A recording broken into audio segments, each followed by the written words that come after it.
Every time that I start to write a song, I'm like, fuck it. Because everything that I have to say has been said before. And if I had something new to say, I would probably be a prophet. Because there really isn't anything new to say anymore. We're all a fucking bunch of whores. Whores that wanna hear the same damn thing every day on the radio. Because we wanna sing along to something that we know. Even though it's all a bunch of garbage, filthy shit. We wanna fill our head with it. We want our heads full of shit.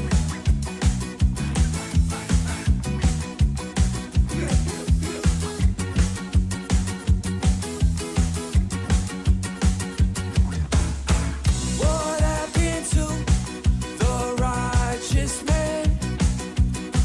He fell away, way back then. Fell off path, lost his soul. He just keeps digging a deeper hole. He'll tell you that he's lots of fun. He'll tell you how he rolls with guns. Just so you will think he's cool. But he just wants to sell his CDs to you.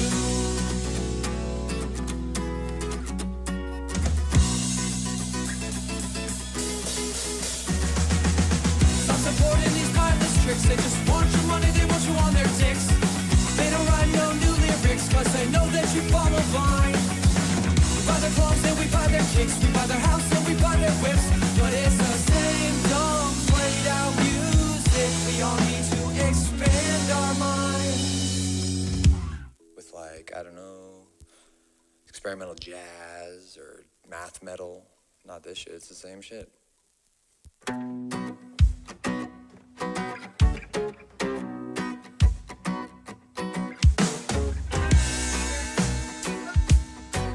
No, it's just starting.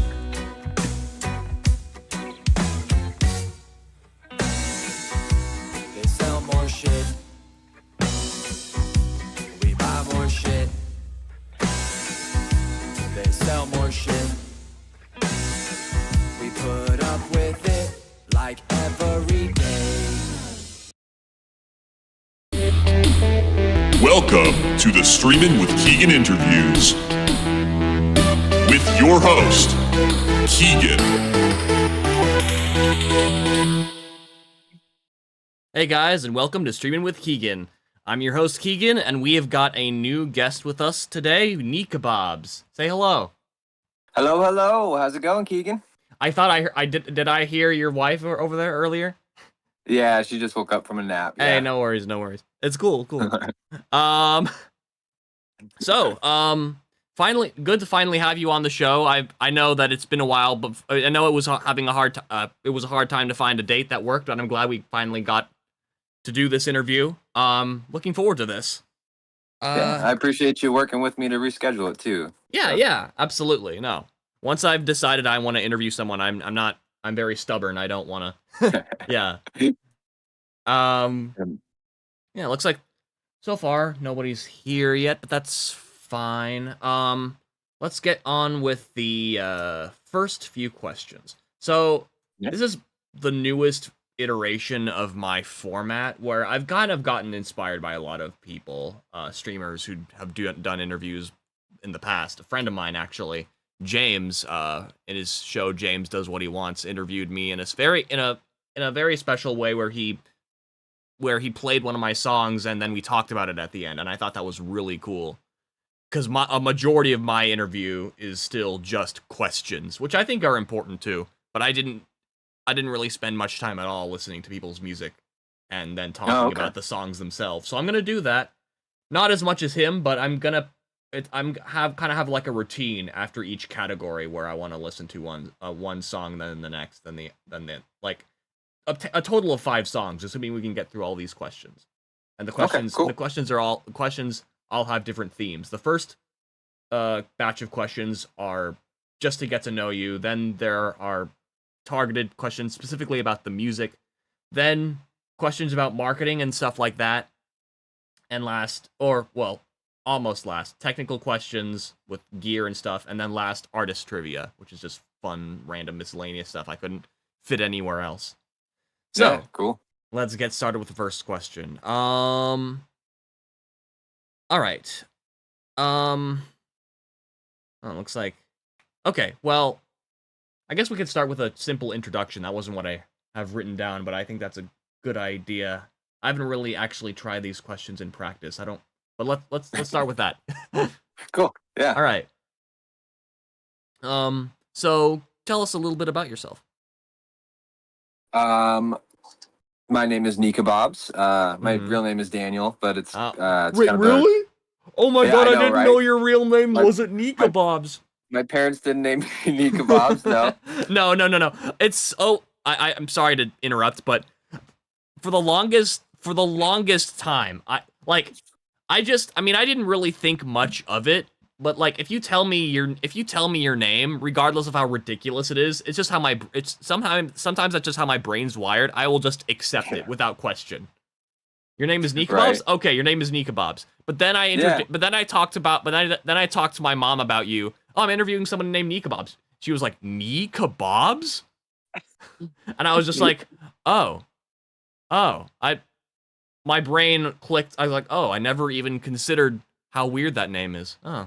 Right on. Like yeah. a kebab. I kind of want to know how you came up with that name, actually. Okay, yeah. So when I was growing up, my name Daniel, I went by Danny. Mm-hmm.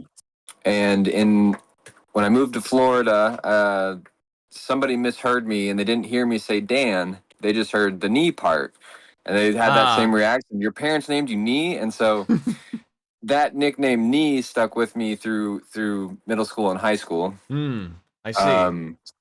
And then Capbobs comes from my mom's maiden name, which is Caputo, and my wife's maiden name, which was Roberts.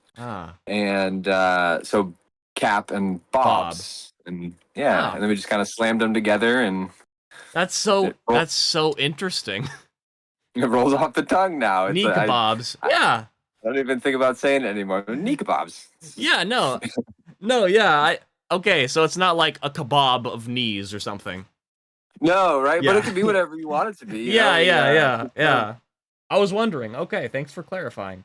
Anything more you want to say about yourself, or do you want to get into the other questions? No, I mean, you just get into the questions. Yeah. All right. So this is just a fun-loving guy. I like to have fun. Cool. No, I picked up on that very much with your TikToks.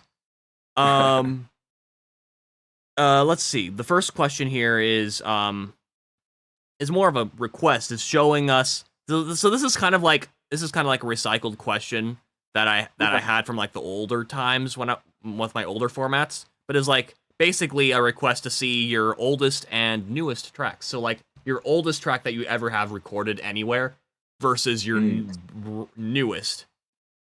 Wow. In this case, I don't know if you since you're using your phone, I don't know if you could like dig into your computer and find the oldest unrecorded track, but like so my oldest recorded track would be from like 2006 or something. On an old phone, like it doesn't exist anymore essentially. Okay. But I guess I played in a band. We went by the name Hith, Hith, back in Jacksonville, Florida, like in 2008 through 2012 or 13 or something. And you can actually still find like one of the last things that we had recorded. We had some CDs out, but this was before streaming was, streaming platforms. So those don't really exist anymore. They're somewhere on another laptop and maybe a CD case buried in storage, I'm sure. But there's a song called "Colorblind" that I think it's still up on a SoundCloud. Oh, okay. You want me to try to dig that up real quick, or? Sure. You can even give me the name and the artist name you were, and I could look for it myself. Okay, yeah. It's so it's HITH was the band name. HITH. Let's go to SoundCloud real quick. SoundCloud. Hang on. HITH Hitch. Right. And then Hith. Like a snake with a lisp. Hith. HITH. Right? H, yeah. Okay, for some reason I threw in a C for no reason. All right. All good. The song was Colorblind.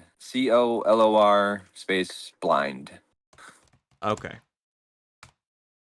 Let's see if that pops up. Colorblind. There it is, the top one there. Free download. Okay, cool. I'll like and retweet or repost. All right. Ooh.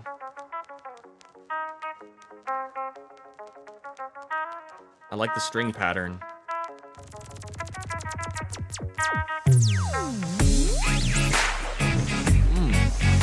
Yeah, we were getting into dubstep at the time, and it was like, let's add some wobbles. Yeah, that's sick. This is like some dubstep reggae or something. Hey, Yeah, ears and yeah. tails.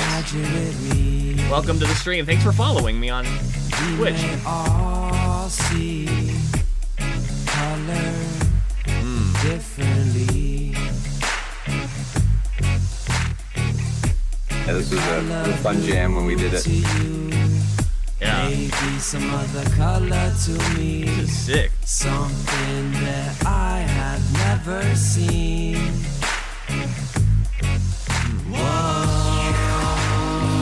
Ooh. Color blind. Color blind. Color blind. Color blind.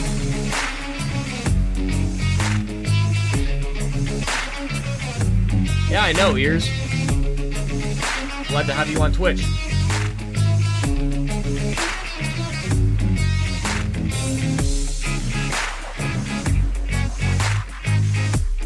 God, you might need to put this on YouTube Music so I can have this on a playlist. Right? I need this on my main.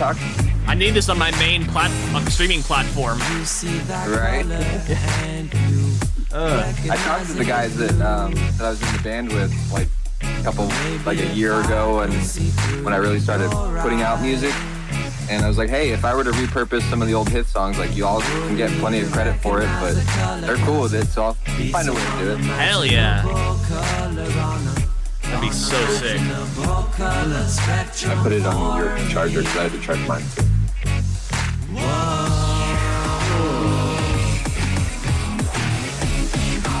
Color blind. Color Damn. blind. Color blind. Color blind. Oh, hello. Welcome to the stream. I don't know. Is this a series of C's and A's? Don't know how to pronounce that. I apologize. Ta ta ta ta ta ta.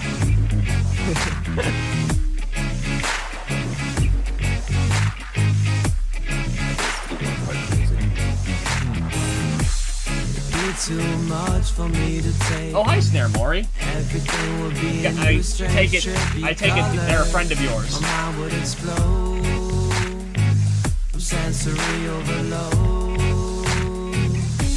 My mind would explode Oh, that guitar. from sensory overload. Yeah. That's sick. My mind would explode from sensory overload. My mind would explode from sensory overload. mind would explode. Sensory overload. God damn. All right. That was Glad you liked it. yeah. That was Hith. That was Colorblind by Hith. Band you were part of. That's so cool. I wish one of my oldest songs sounded that good.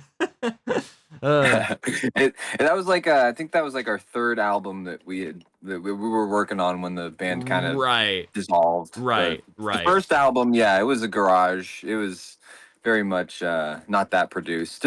Gotcha. No, that makes sense. I know this wasn't like your first track, just the easiest track you could get access to at the moment, which is fine. Yeah. Now for your latest track. Latest track, I actually just released it. It's called Danny, Dani. And I don't know that it's hit all the streaming platforms yet, but it is on YouTube Music. Sick. I'll look for it right now. I can't seem to find. Capbobs. I don't know why it's. Is it a single? It's a single. It right? is a single. Oh, is that on? Are you on YouTube Music or is that? Or see, try looking up. Just I'll search it. Maybe it accidentally went to the wrong like a phantom account or something. I know it's on the YouTube platform under the Capbobs music topic page.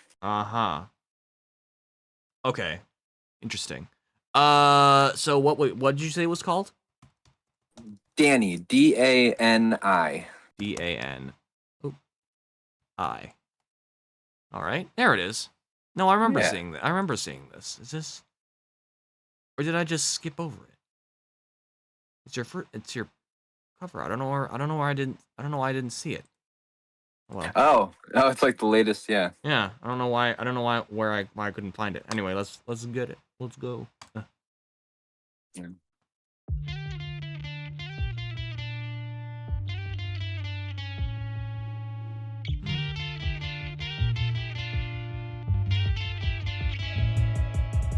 Everybody always said, look at Dani, she's so happy. Look at how she's smiling, she must be happy. Although something not quite as pumping as that Colorblind was. Yeah, like the bombastic percussion.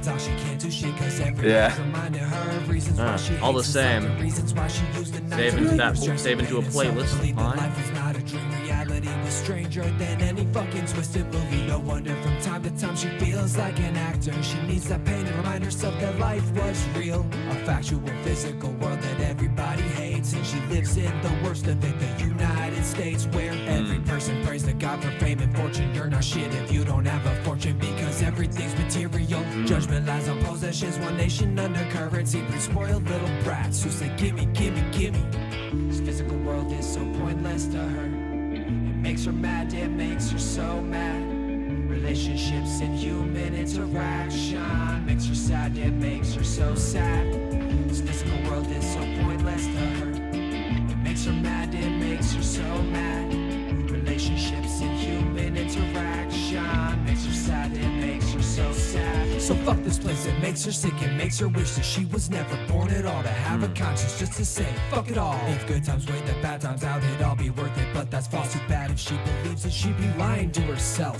If God gave her the choice right now, she'd pull the plug on life itself and end this life experiment once and for all. Cause that's all it is, don't you know? God just wants to see us flow, he wants to see us interact, he wants to study how we act like we're fucking guinea pigs. The first of many test subjects in uncontrolled environments. Let's see what happens. Things go good just for a while, but then come to a screeching halt. Cause people start to kill, yeah, people start to rape and steal. She'd like to just be done with this, move on to her next life. On some other plane of consciousness, try shooting her through time to a spiritual embodiment. No physical body to weigh her down. All of us one consciousness, all of us one God.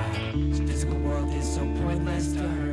It makes her mad, it makes her so mad.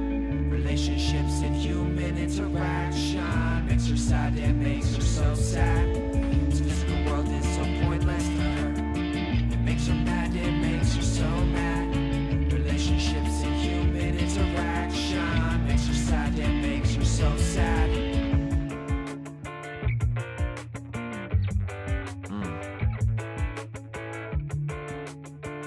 I like the texture on that guitar at the end. Yeah, yeah.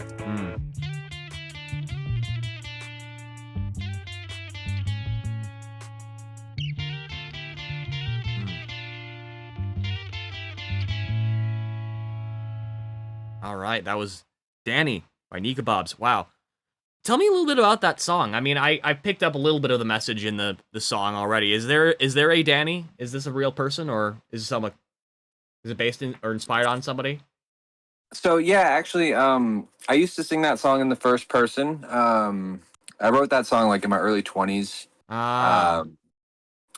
Actually, probably while I was still playing with Hith, but we never got around to recording it. I didn't know this at the time. There is a Danny.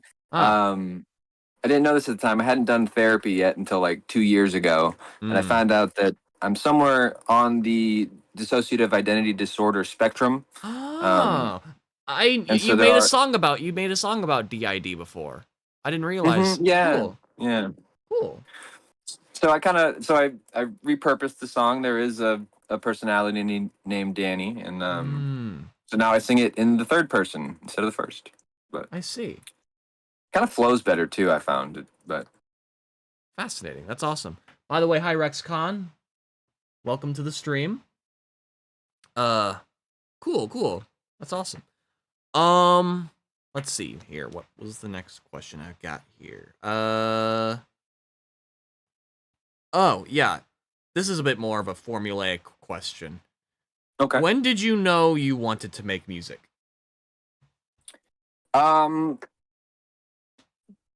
I think I was this was in middle school. I was in 5th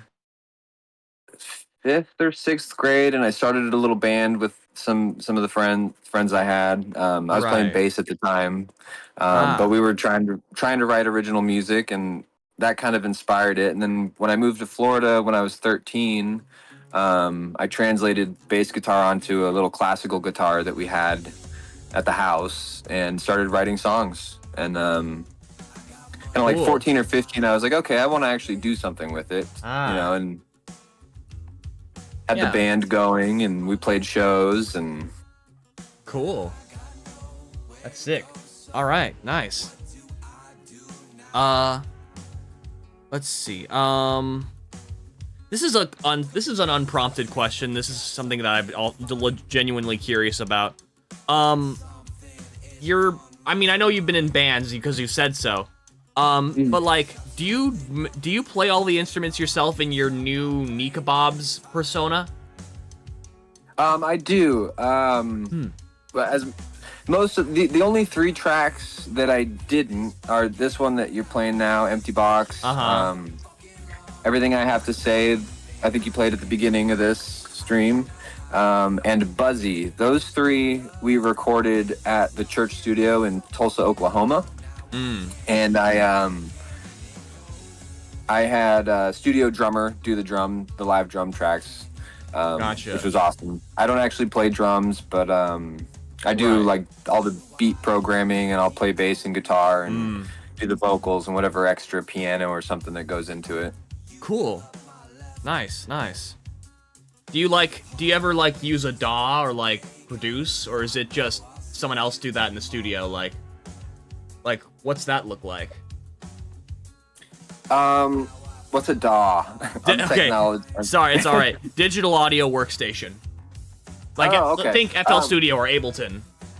Okay. Right now I'm using Logic Pro. So I'm like that last song, Danny. I did all of that. I mixed it as best as I could and produced it, but I do all that in-house on this little laptop of mine. Cool. I do the same thing. Yeah. All right, let's see here. Here's a good question. Do you want music to be a hobby or a career? I kind of go back and forth between that, actually. My wife Dot and I have had like countless conversations of like, it feels more satisfying doing it for the love of doing it and just sharing the music. Yeah, that makes sense. Would I like to be self-sufficient and be able to just spend all my time doing music only? Absolutely. I would. Yeah. absolutely love to have a career out of it. Sure. But if that doesn't happen, I think I would still be making it anyways. You know. Yeah, that's fair. No, yeah. I find that when No, go on. Go I ahead. find that when I put too much pressure on like making a career out of it, I lose some of the fun, and it like Right. the pressure builds up, and I don't feel as creative anymore. And Right. No, that makes perfect sense. It's very, very common. yeah, I've felt the same way before. I mean, I feel like what everybody wants in the end is to not starve and lose their house. right. So it's Right, like in right. that respect, it'd be great to have music be a career. Yeah. So absolutely. if that's all I could do, if that's all I needed to do, but like, it's not like a purely capitalist endeavor, and it shouldn't be.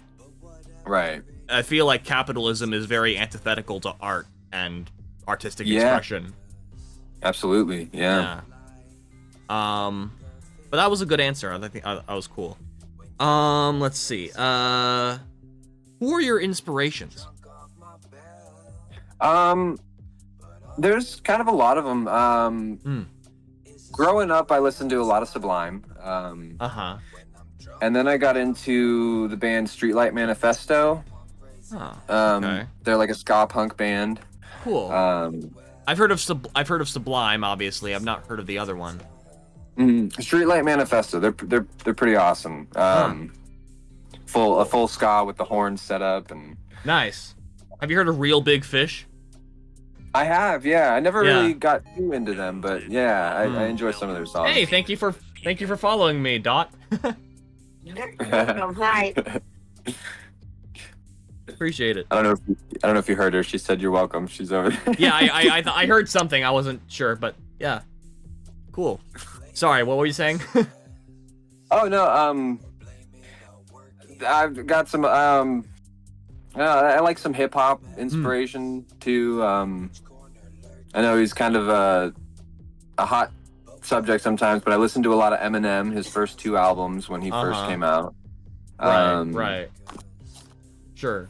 I liked Ramshackle Glory. I got into them like a couple of years ago. They're very much like folk punk, just sort of like stream of consciousness lyrics and good messages. And... Yeah, no, I enjoy folk punk. The only folk punk, the prominent folk punk bands I've listened to are Days and Days and Harley Poe.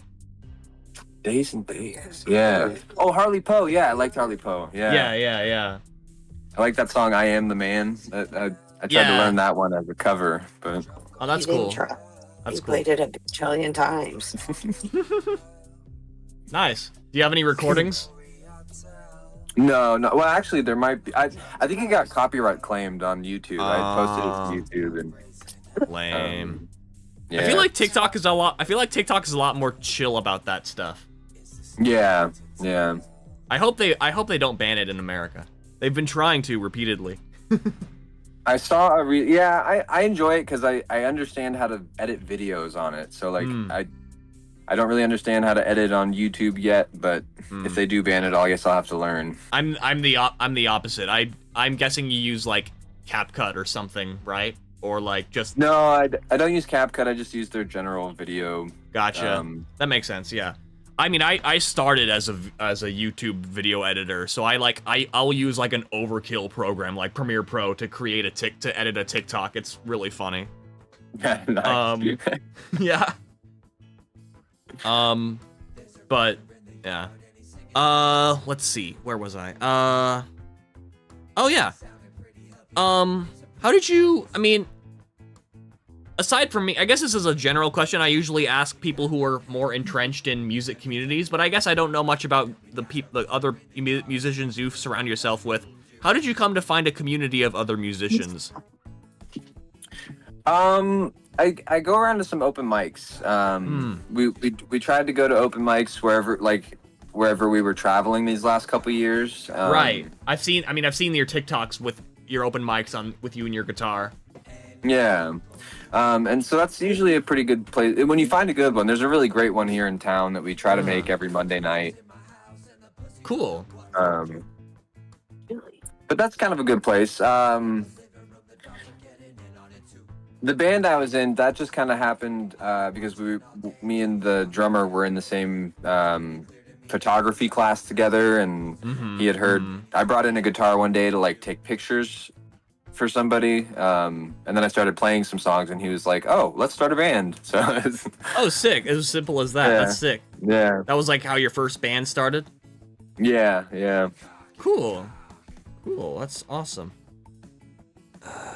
I'm realizing I usually have tabs on my computer open just to make sure the stream is still going. I had to check my phone. It's still going. I got Cool. I got paranoid because I saw behind your screen it just showed like the stream is starting stuff. Oh, It's I like think she paused it. I paused it or something. all good. I did something silly. All good. I was just Oh, yeah. I was just paranoid. I've had OBS or Restream stop on me before when I thought I was streaming, and I Oh crap! Yeah. yeah. Our internet too. For whatever reason, the rain messes with our internet. Yeah, our internet has kind of Oh, been huh. crappy. Hi Ordian. That and nobody was chatting for a while, so I was afraid like, oh fuck. Right. Did we go off? Did we go I can offline? see them. All right, cool. Looks like we're still here. Yeah. So my next question is, do you want to get signed or stay indie? That's a great question too. God, we go over that all the time. Yeah. It would have to be the right. It'd have to be the right conditions to Right. consider signing with any label. Mm-hmm. I would be open to it. I'd be open to the discussion if it came up. But there's also something kind of nice about just being completely independent. Right. You know, That makes sense. I don't have to worry too much about like a brand appeal or whatever. Or, Yeah. although, you know, obviously there would be benefits of signing like production, you know, studio time, and Yeah. that makes things a lot easier, and booking to shows, right? Like merchandising. You have to like. Sorry, go on. No, it's a lot to take on your own, you know. Yeah. You'd have to having a make group. You'd have to make sure you join like a pretty lenient or like, I guess, chill label too, because not all labels are created equal. Maybe like an indie label or something, if that was ever something you're looking Right. you were seriously considering. Like I mean, I remember, this is just like an anecdote, but I watched like a documentary about Billie Eilish. I don't like Billie, like and I was just like, it shocked me just how much they showed about her personal life. Just like constant cameras on her. And she was like 16 years old, 17 years old. And they were showing pictures of her like breaking up with her boyfriend. Just like completely irrelevant shit that has nothing to do with her music. And it's just personal stuff. yeah, no, it's like Hey, hush. like I know you put a lot of you put a lot of your personal life on TikTok, but that's on your terms. Right. Yeah. Get to choose what I say and do, right? Yeah. Like that's icky. I also don't like labels that try to take your rights away from your art. That kind of stuff. Right. Yeah. Right. All of your songs are true stories. So, you know, I think I have no experience dealing with labels, but I know that not all labels are created equal. Right. Well, I've shopped around a little bit. Like I've sent in like little demo and EPKs. Although I understand that you kind of get what you put into it, and I haven't really like dove in full, like 100%. Like, okay, like I'm getting this contract, I'm getting a label, all, you know. So Right. That makes sense. Yeah. Let's see here. Where do you aspire? This is kind of relevant to the last question, but it could also just be more broad. Where do you aspire to be in the future? out of this RV. Fair enough. That's like very near future. We're looking into finding like an apartment to move into by next summer. Cool. This was fun. But long term, I guess just being able to continue to make the music, and it'd be cool to like have some sort of band together. That always makes things easier. That's kind of an aspiration of mine, is to have a good solid group where we can go out and play shows and That's cool. No, yeah, I like that. Yeah. Yeah. Cool. Okay, so here's where I start collecting songs that we could play and then subsequently talk about. Okay. So I'm gonna ask you what 5 songs you are most proud of and reflect you the best. How many songs do I have out? Like 9. I'm a big fan of Buzzy and Fancy Flashy Toys. Ah, yeah. Fancy Okay. Flashy Toys is one of my favorites. It's a good one. Empty Box. Empty Box is good. You gotta tell why. Everything I Have to Say, that's kind of a funny, satirical, sort of sarcastic song. I enjoy that one. That Right. one was one that we did in the studio, and it just turned out like way better than I think I would have made it, having the live drums and. That's awesome. Uh, No, I was wondering, like, yeah, that's cool.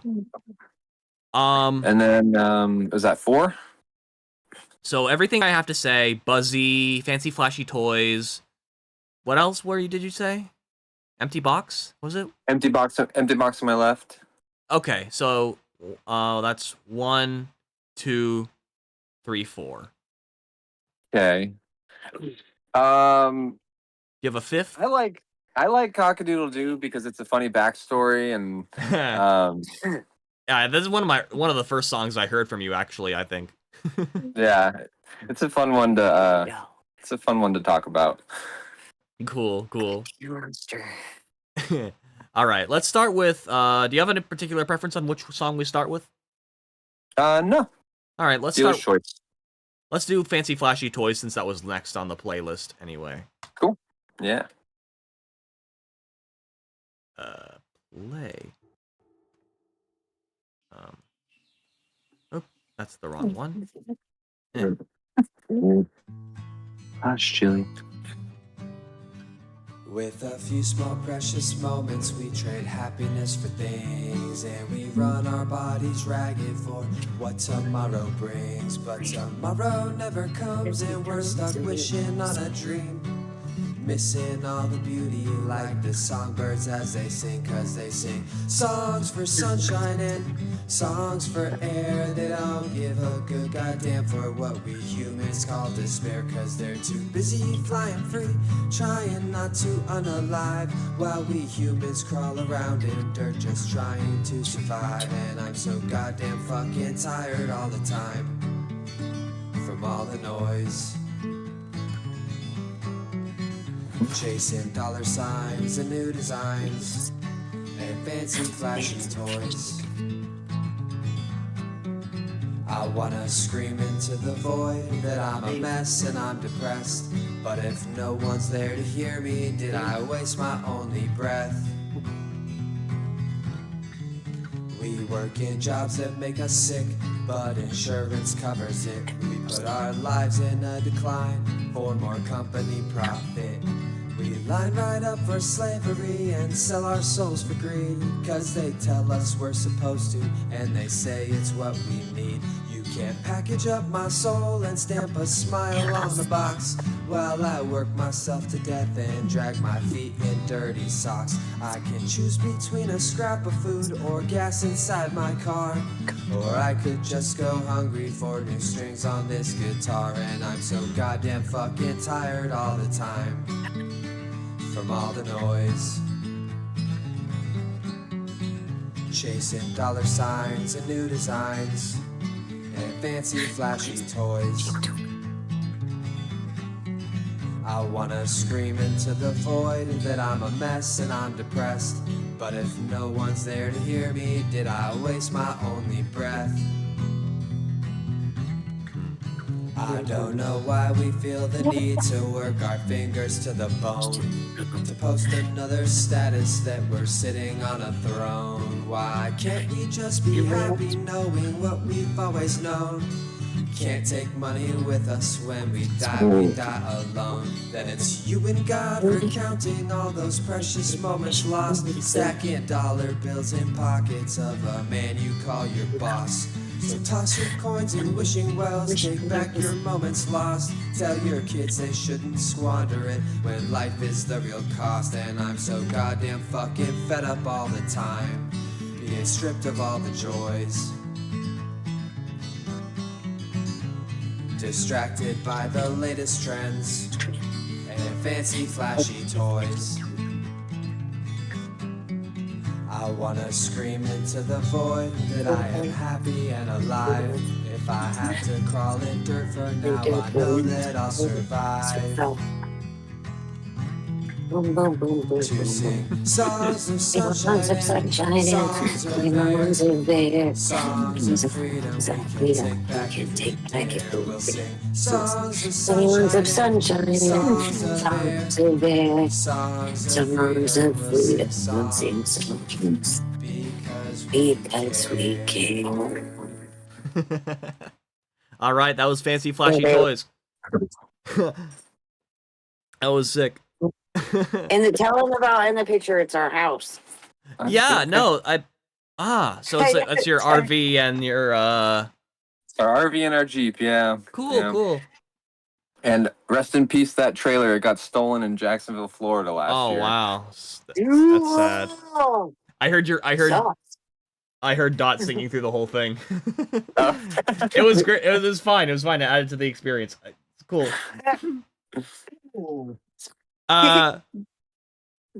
All right.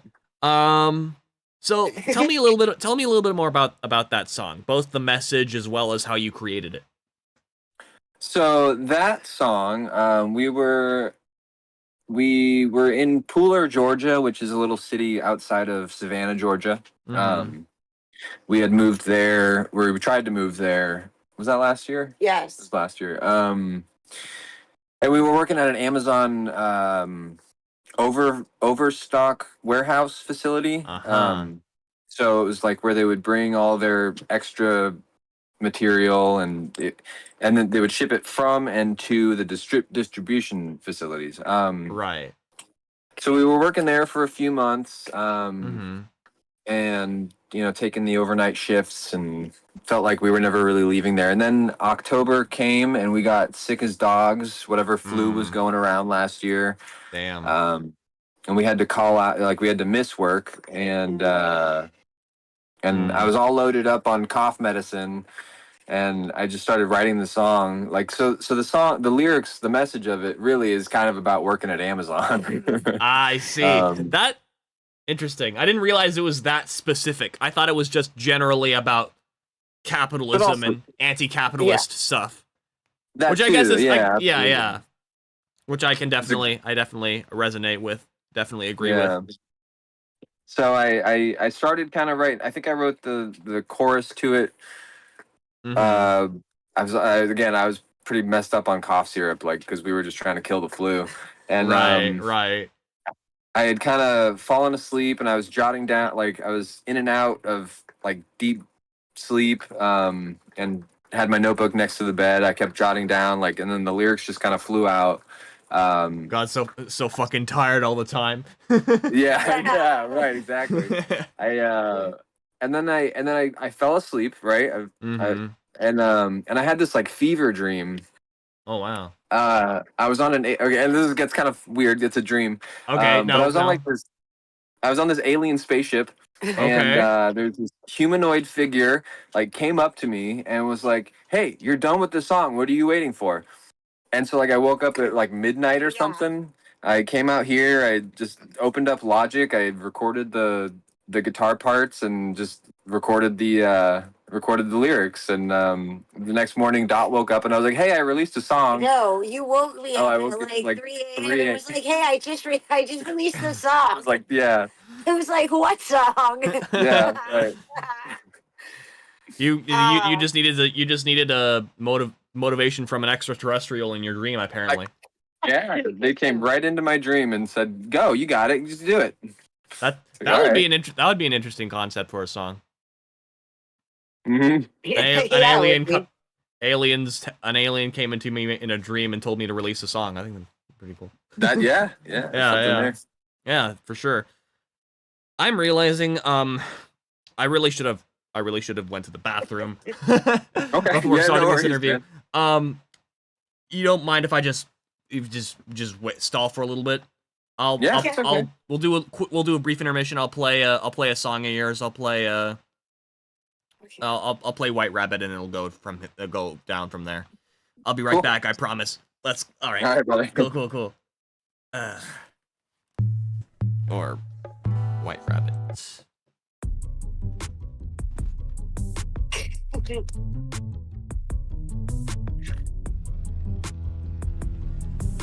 It's a cute dog.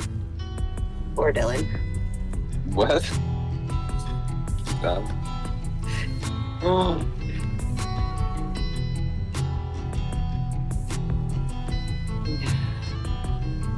If the white rabbit keeps on digging, he's gonna find a buried box full of kittens. Ears pointed straight up at the sky, listening as the birds pass on by. If the white rabbit keeps on digging, Hey, Dylan, some of those tattoos. he's gonna find a buried box full of kittens. Ears pointed straight up Your at interview, the sky, listening as the birds pass on by.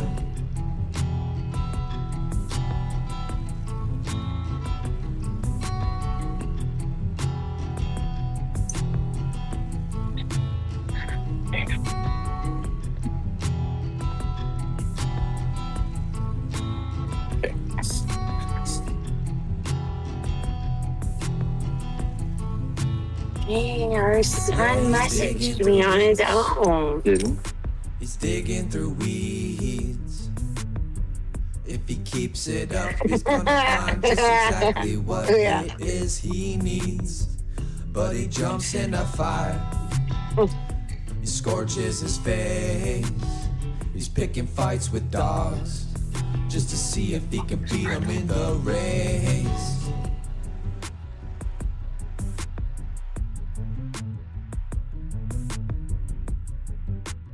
Sitting up straight for the interview. Yeah. You ready to give your answers? Are you ready? Are you ready for?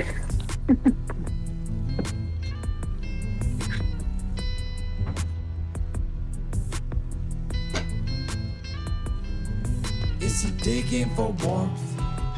All right, I'm back. Digging for food? Hello. Is he teasing? All Bio right. break is what we call them. Yeah, I always have lunch before these interviews and before these streams. So if I drink enough, if I stay hydrated enough, then it will inevitably need to go to the bathroom. Right. Good sign. It's a good sign that you're hydrated. Yeah. So where were we? We just talked about the last song. Let's move on to the marketing questions. So I have a little opening blurb here. As indie musicians, we're our own labels and marketing team. These questions might help you broaden your influence and will help us to find you. The first question here is, where can people listen to your music? So I use DistroKid as the distributor, and Right. so they get it out to Spotify, Apple Music, YouTube Music, iHeartRadio, Deezer. There's like a handful of others that Nice. I've never used before, but I guess Cool. they exist, right? I see you've got like your link tree here with your Spotify and Apple Music and YouTube. Oh yeah, yeah. That's pretty I cool. haven't updated that recently, but yeah, that works too. My link tree is a good way to kind of find a few of those. Find everything, most things you. Yeah. No, I mean, I've often found it helpful to ask people I know what their favorite, what streaming platform they use, so that I can add that to my list of links. Yeah, and actually, I'm kind of glad you asked because I forgot about Linktree entirely because I was using that as like a good promotional thing, like posting it to Facebook and Right. Instagram and all that. Right. So Snare Mori says they support Roblox now. Yeah, I heard about that. Oh, yeah, you know what? I saw that when I uploaded I uploaded that last song. I saw in their list it said there was a check mark for Roblox if you wanted it. Yeah, it was strange. It's a video game. It's it's like a block game, not Minecraft. Kind of like it's not Minecraft, but sort of ish. Yeah, it's like Lego meets Minecraft. I don't know that I did. I think I didn't know if it was going to cost extra or something. But I have it unchecked. Apparently like every time a new platform says like every time a new platform says they're gonna support distributors, like a bunch of people freak out because it's like, oh, but if have you read the terms of service? They could use this for like AI and stuff, and it's like, and then I'm like, yeah, but so does Spotify and basically everything else. Like they have the same messaging, the same language in their stuff. So it's like, I don't know. I still have it unchecked. I don't really care about whether people can listen to my music on Roblox. Yeah, right. Not exactly. I'm not sure like a song like Cock-a-Doodle-Doo would do too well over there either. Kids' moms would be coming in. What the fuck are you listening to? Yeah. Eat a cock. That's great. That's great. All right. Let's see here. So what's the primary platform for your music? And when I say that, I mean like what platform have you put the most effort into making presentable and like cool? I would let me answer my own question. I would say YouTube. Yeah. I would say YouTube because it has my live streams, my music videos, and I know the most about YouTube, so I know how to like get subscribers and views. I've been on other YouTube channels where I've reached 1,000 subscribers, so it's like I'm the most familiar here. I was a video editor before I was a musician. That's my niche. I know all about you. I know all about YouTube, and it has like everything. Versus like Spotify just has like my music. So like something like that, where it's like your main pedestal, online footprint. I probably TikTok right now is kind of where I put most of my effort, and then the other ones are kind of spillovers. Like I usually repost the TikTok video to YouTube or Instagram. Or Facebook. Right. But it's really just kind of the only one that I've learned how to use as far as like, gaining subscribers and promotion and stuff. But yeah.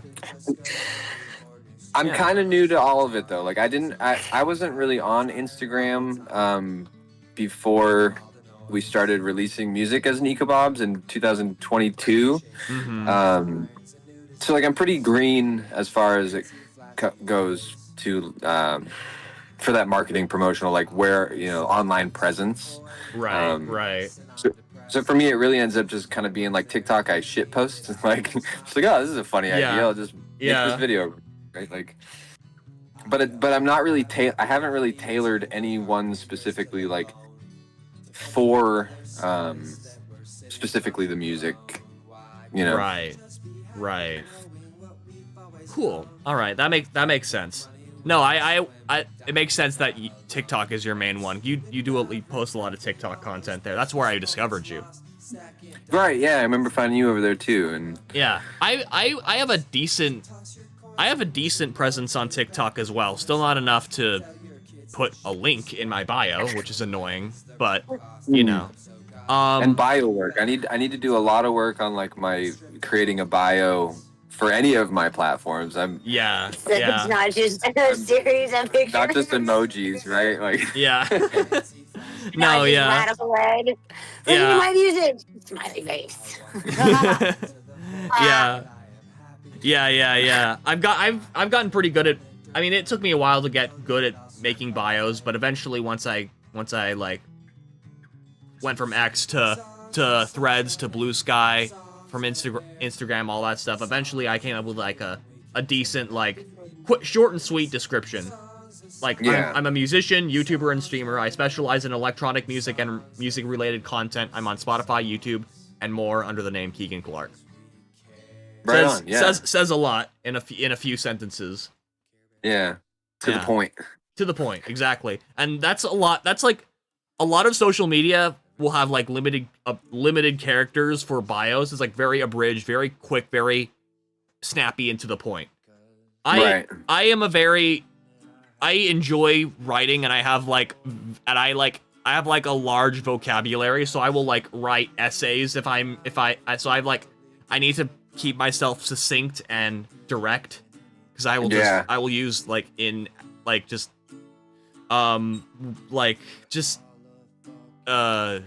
unnecessarily long like sentences with unnecessary loquacious words. Yeah, exactly. Yeah. Yeah. I kind of struggle with that too sometimes, and then I get frustrated, so I'm just like, yeah, whatever. I'll just put blah. Yeah. That makes sense. Wait, what does Snaremore say? It's free, but they don't want you to be partnered with a performing rights organization. Are you talking about Roblox? What are you talking about? Roblox. I don't know. Interesting. Let's see. The next question here is. Well, I know this question. We've talked about this. We've talked about this already. Stop it, Chili. Do Sorry, you- Chili's. All good. If Chili wants to say hello to the stream, she can.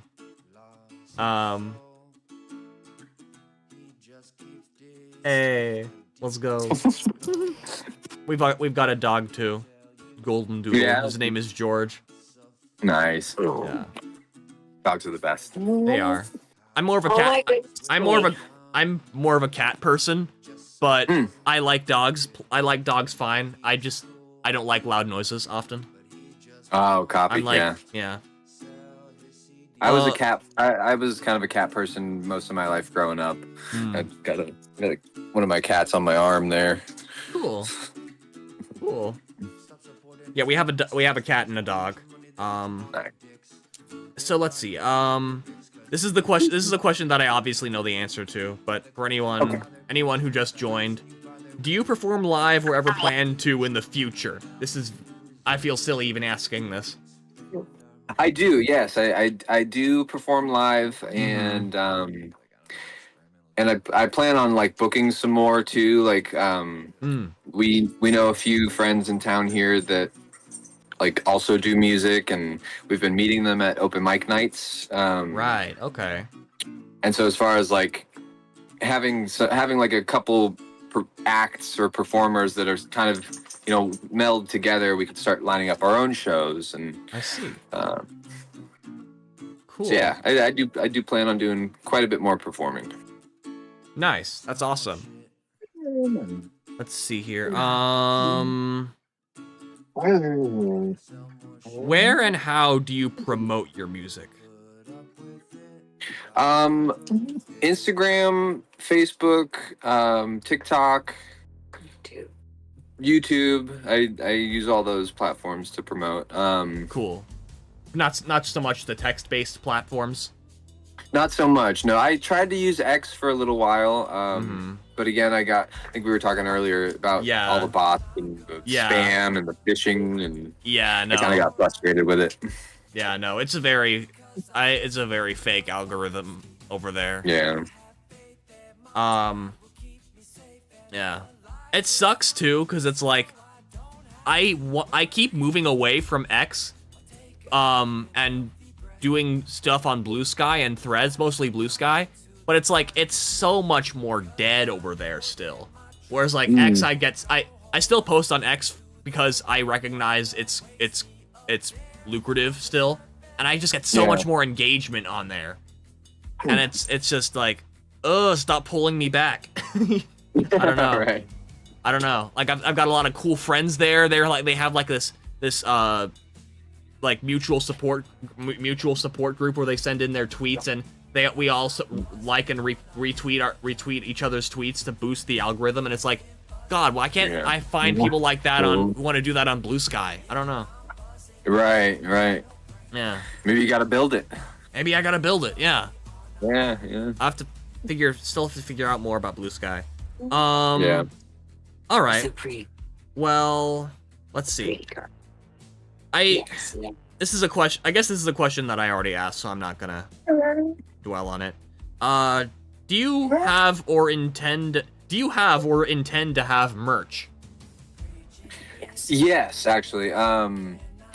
We got a couple prototypes from a friend of ours in Pensacola.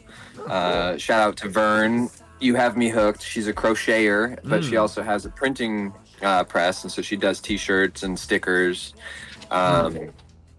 And we have to put in an order for that. We really want to get some stickers because those, I feel like everybody likes stickers. Right. It's kind of easy. It's like, you don't have to wash it, you know? Yeah. But we do. We plan on. We set up one of the. What is it? What's that website? Square. We set up a Squarespace. To start doing that, we just haven't really like zeroed in on what we want to get made and print and sell.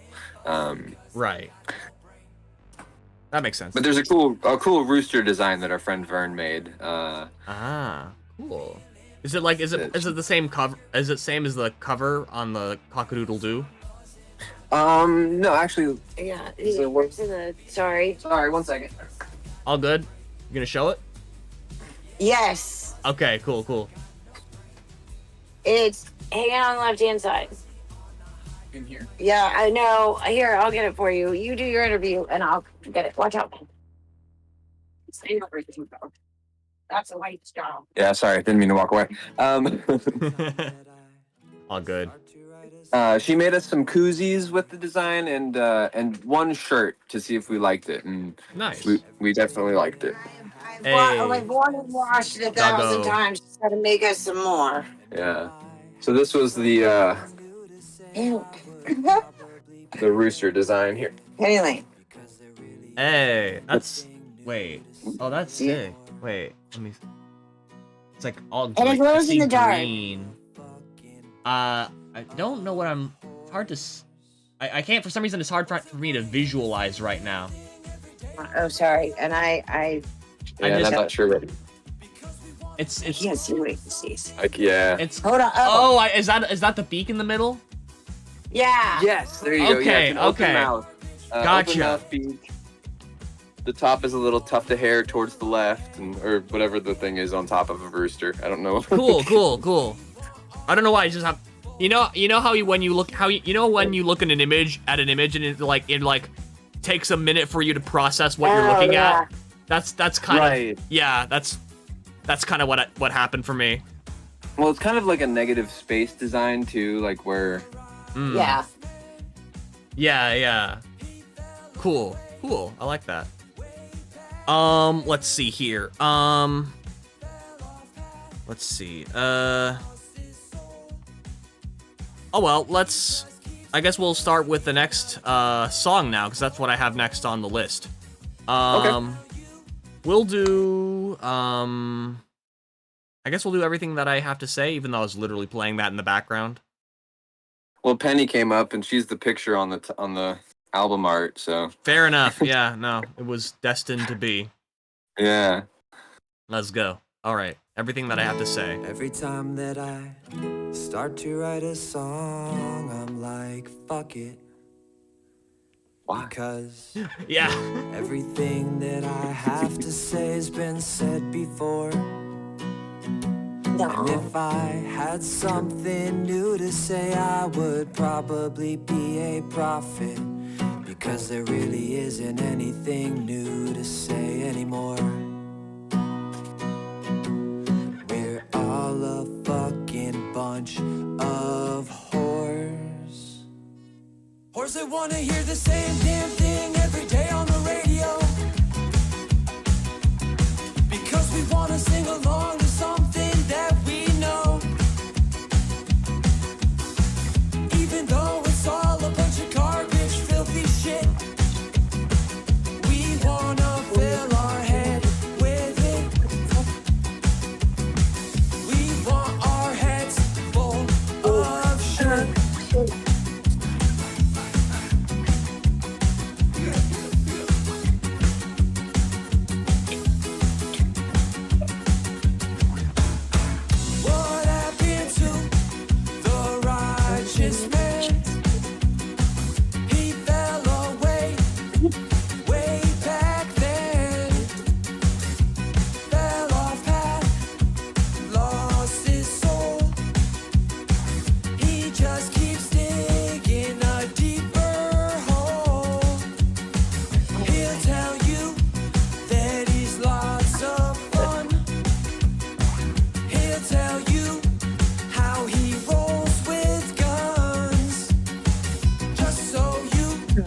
will think he's cool, but he just wants to sell his CDs to you.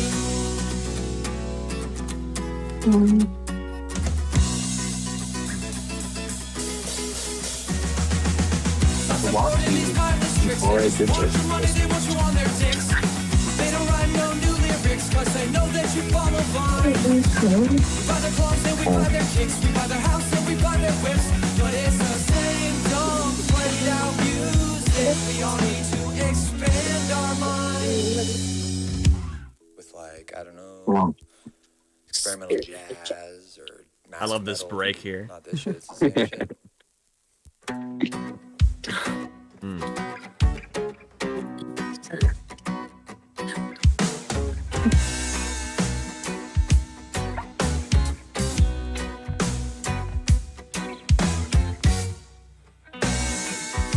They sell more shit.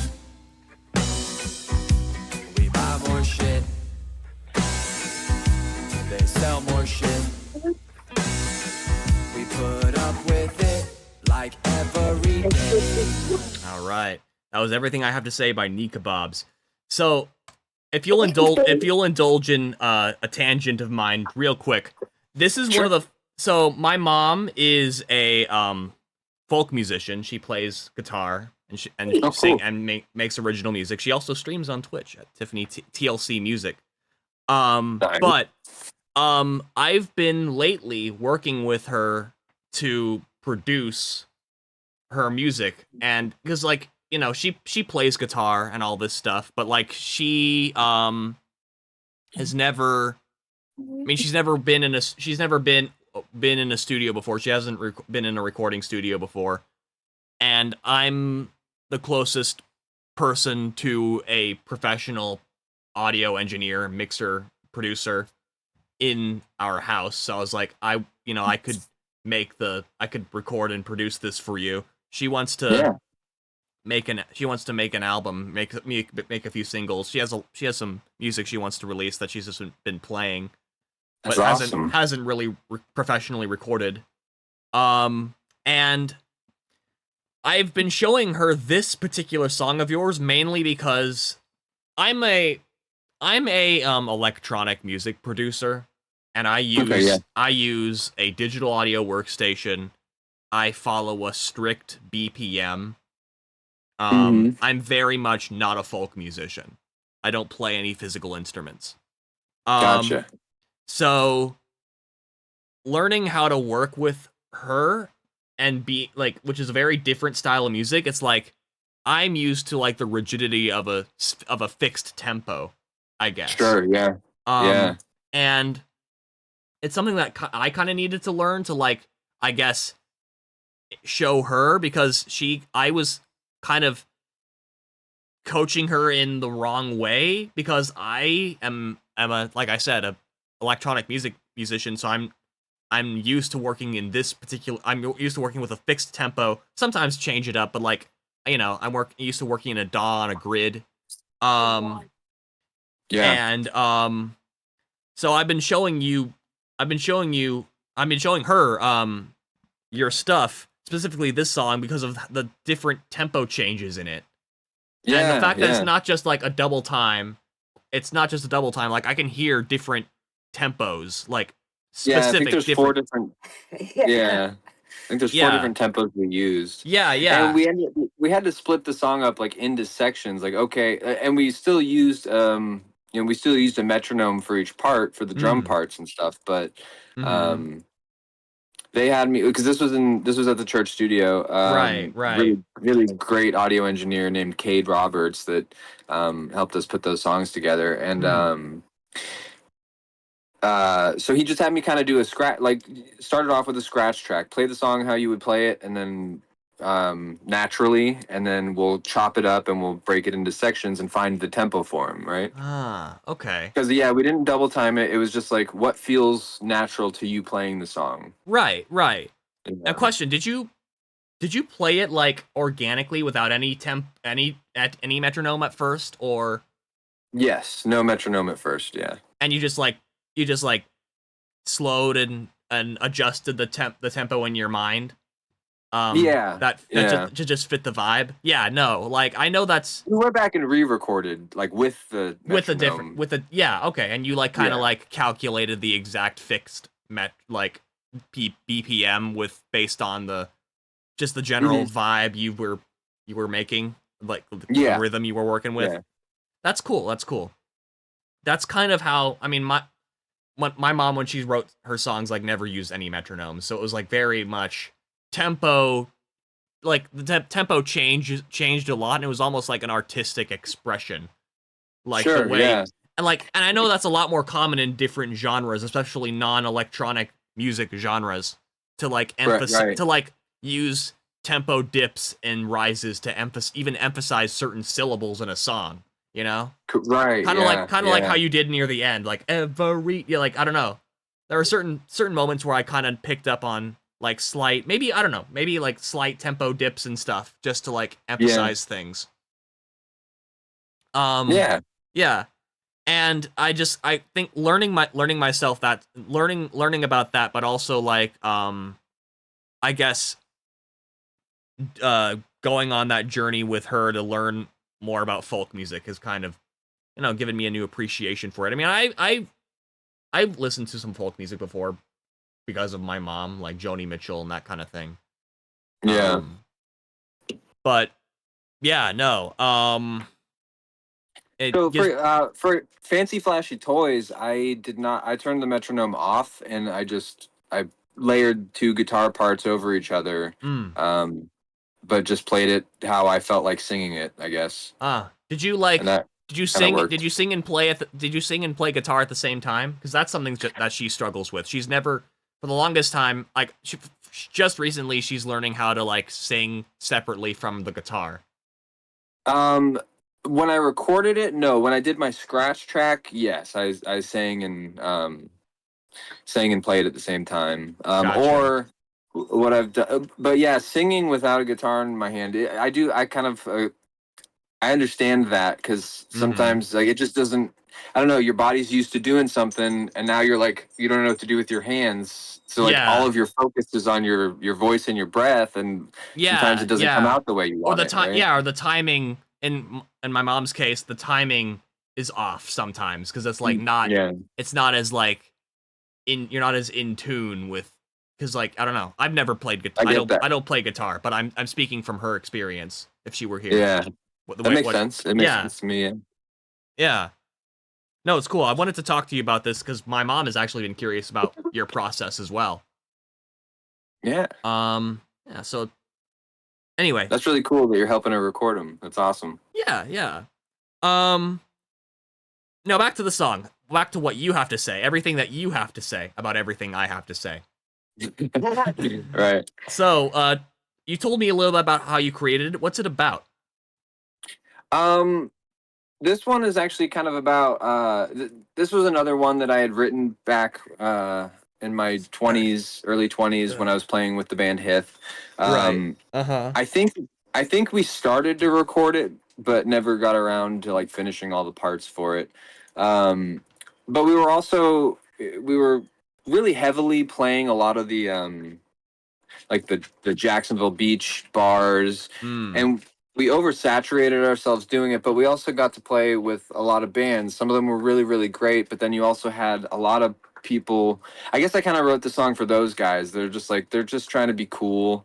You know, and then on top of that, like pop sensation artists that, you know, like they're just kind of repeating a formula to give you a club hit, you know, and so it's kind of poking fun at that too. Sometimes when I play it live, I'll throw in a sarcastic, like, I don't know, some line from another song that I think, you know, is like those pandering people, or sometimes I throw out like real it's kind of confusing. Sometimes I'll like mention somebody that I think you should go listen to, or something like, instead of math metal or jazz. I kind of change it up when I play it live.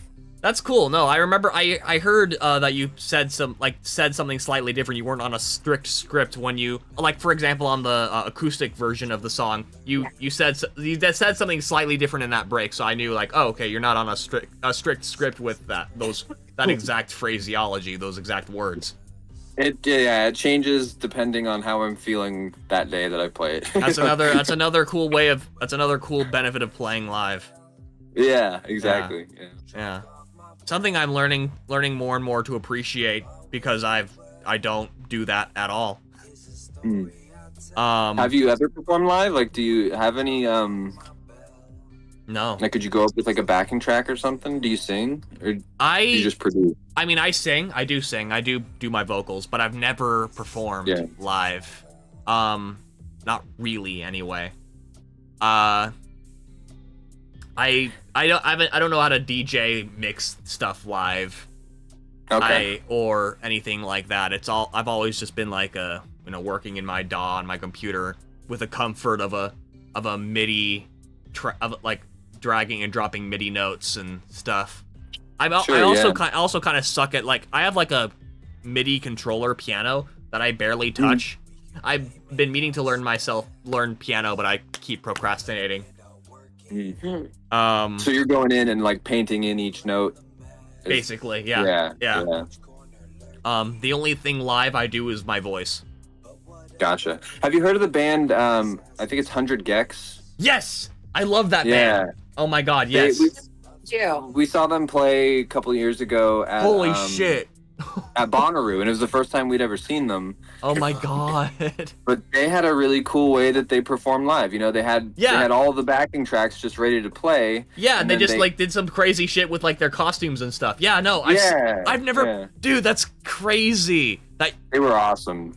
I can't believe you saw them live before me. I love 100 Gex. We were just walking around that night, and like all of a sudden they started playing, and we were like, "Whoa, what is that?" You know, like immediately started dancing on the way over. Like, oh man, dude, I fucking love 100 Gex. They're like one of my biggest, like they're like up there with my like top 3 biggest inspirations for my music. They're pretty dope. We made a point to go buy their shirt because we didn't really buy anybody else's shirt there the whole time. 100 Gex shirt. Yeah. Oh my god. Because we're that nerdy married couple. That's so sick. That's so awesome. I had no idea you even knew who 100 Gex were. That's so dope. That's so dope. Dude, I was so close to seeing 100 Gex live with my cousin because they were an opening band for MCR. My Chemical Romance. And my cousin is obsessed with My Chemical Romance. I couldn't care less. I was there for 100. I was there for 100 Gex, but the tickets were just a little bit too expensive for us to afford, or that we didn't feel like affording. But it was so close. I could have seen 100 Gex. Put it out there in the universe. You'll see them soon. Yes. Yeah. Hopefully. Yeah. It's actually something I'm hoping to do with these interviews eventually is get their attention. Nice. The more I rack up interviews with other musicians, because like it's like I'm realizing just how much I could like how little numbers matter sometimes, and how at the end of the day we're all just human beings. Yeah. And it's like I randomly DM'd a musician, Calypso. I don't know if you've heard of them, but like they have like 100,000 monthly listeners on Spotify, and I just DM'd them on Instagram asking if I could make a cover of one of their songs, and they said sure, and they even provided they even provided the lyrics for me because I couldn't find their lyrics anywhere. I was like, that's so sick, and they commented on the YouTube video for it. It's like, okay, yeah. No, that's really cool. Yeah. Just I'm realizing I could do that more if I just come out of my shell. I'm a very introverted person. I tend to be too. Yeah, absolutely. Yeah. A friend of mine. Sorry, go on. I was gonna say, but most people, they're just people, right? Like, yeah. We're all reachable. We're all Yeah, exactly. that's kind of what I'm trying to do more with these interviews about like reaching out to more people who I don't usually have regular conversations with. Sure. Yeah. And I think that's sick. Like, again, a friend of mine, James, I actually showed him one of your songs. It was Everything I Have to Say. I think you know him on X. He followed you there on X. His band is called Clismic. Okay. Yeah. I'm pretty sure I followed them. Yeah. Yeah. I don't know if I've ever really talked to them though. Yeah. No. He's really cool. His streams on Twitch are awesome. He's really passionate about indie music, and like genuinely one of the few streamers I've come across who genuinely loves listening to independent music. Yeah. Versus does it like more as like a grift, I guess, or to get like followers or attention. And they're not very punitive about, and James is like the opposite of punitive about it. He won't be like, "Oh, if you're not here, I'm not gonna play your song," like stuff like that. I've seen those rooms. Yeah. Or like music reviews that just like provide you unwanted, like opinion pieces on your work that. Right. Anyway. But $10 to skip the line. Those guys. Yeah. I do that. But if we had the money, we would do. Well, no, it's. I mean, make your money, right? But yeah. I mean, like. It should be like a limit. It should be like, okay, I'm gonna play one of these and I'm gonna go through 4 frees, and then I'll do another 10. It's like there's a. Yeah. No. Yeah. There's ways. But no. All that is to say, he's a really cool guy, and he inspired me to because I interviewed him on this stream before, on these streams before, and he said that he just like randomly reached out to like these fairly big musicians. Like he got the lead singer of Man Man on his stream, right? And it's just like, I remember listening to Man Man. I remember like listening to Man Man casually. Like a friend of mine is very much into Man Man. I know he's not like, I know Man Man is not like massive, but like they're still very big. And it's like the fact that he was able to get him on a stream is like, that really inspired me to like, wait, holy shit. It's like, and he has his goals set higher. He's hoping to one day talk to Ween, which yeah, it's crazy. It's like, okay, damn, and his whole thing was like, he's on the older end. He's in his late 40s, and he's talks, and he eventually learned that like, you only live once. Might as well just like reach out to people, do what you want to do, live life to the fullest. Aim high and take the shot, because yeah. And I kind of took that to heart. I want to get out of my comfort zone and reach out to people who I would otherwise be starstruck by, and would just like, for like, the certain people, the certain musicians you like that make you forget you're a musician too. Yeah, I've done that a few times actually. Like, and didn't really expect a response, but I've sent Instagram messages to like Billy Strings and been like, hey, if you ever need an opening act, like, and you're coming through Austin, Texas, like, look me up. I'll go play an opening act. You know what I mean? And and I understand that a lot of the bigger names, they have people running, right, running their pages, so they don't really actually get to them. But that doesn't mean that somebody doesn't see it, and why not ask? Closed mouths don't get fed. Is that the saying? Right? Yeah. Yeah. I like that. That's cool. What are you gonna do, say no? Yeah, they say no, you're still in the same position you were before, right? Yeah. But if you're delusionally optimistic, at some point you're gonna get a yes. Delusional optimism. We've been embodying that recently. That's so sick. I love that. I have literally a diagnosed anxiety disorder, so I can't be that delusionally optimistic. I have to work at it. I have to fight my every instinct in my brain that has like an imposter syndrome. Yeah. I with that. which is which is why I'm embracing the delusional optimism. It's how I'm fighting my anxiety. Hell My yeah. brain is a liar, and good things are about to happen to me. And my nervous system doesn't know the difference between excited and scared. That is so real. I feel the same way. I Yeah. just And yeah. the more you talk to yourself and tell yourself, hey, I'm excited about good things happening instead of anxious about bad things happening, the more you program your brain to believe that. And you can literally free yourself. Yeah, I like that. I like that. No, I've often talked about how it feels like the two emotions I experience, I don't feel sad or I don't feel happy anymore. I always feel either anxious or excited or angry. No, angry or excited. I never feel sad or happy. And then Sorry, I identify with that too. I didn't mean to interrupt you. No, it's fine. But It's fine. ADHD, that was me a lot of my life. You start to mellow out a little older you get.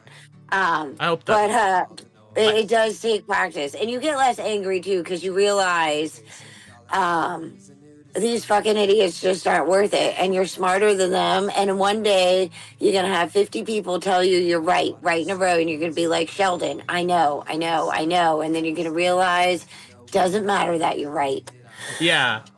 and you let that shit go. No, I hope that comes with age. I'm still 25, so we'll see. Let's see here. The technical.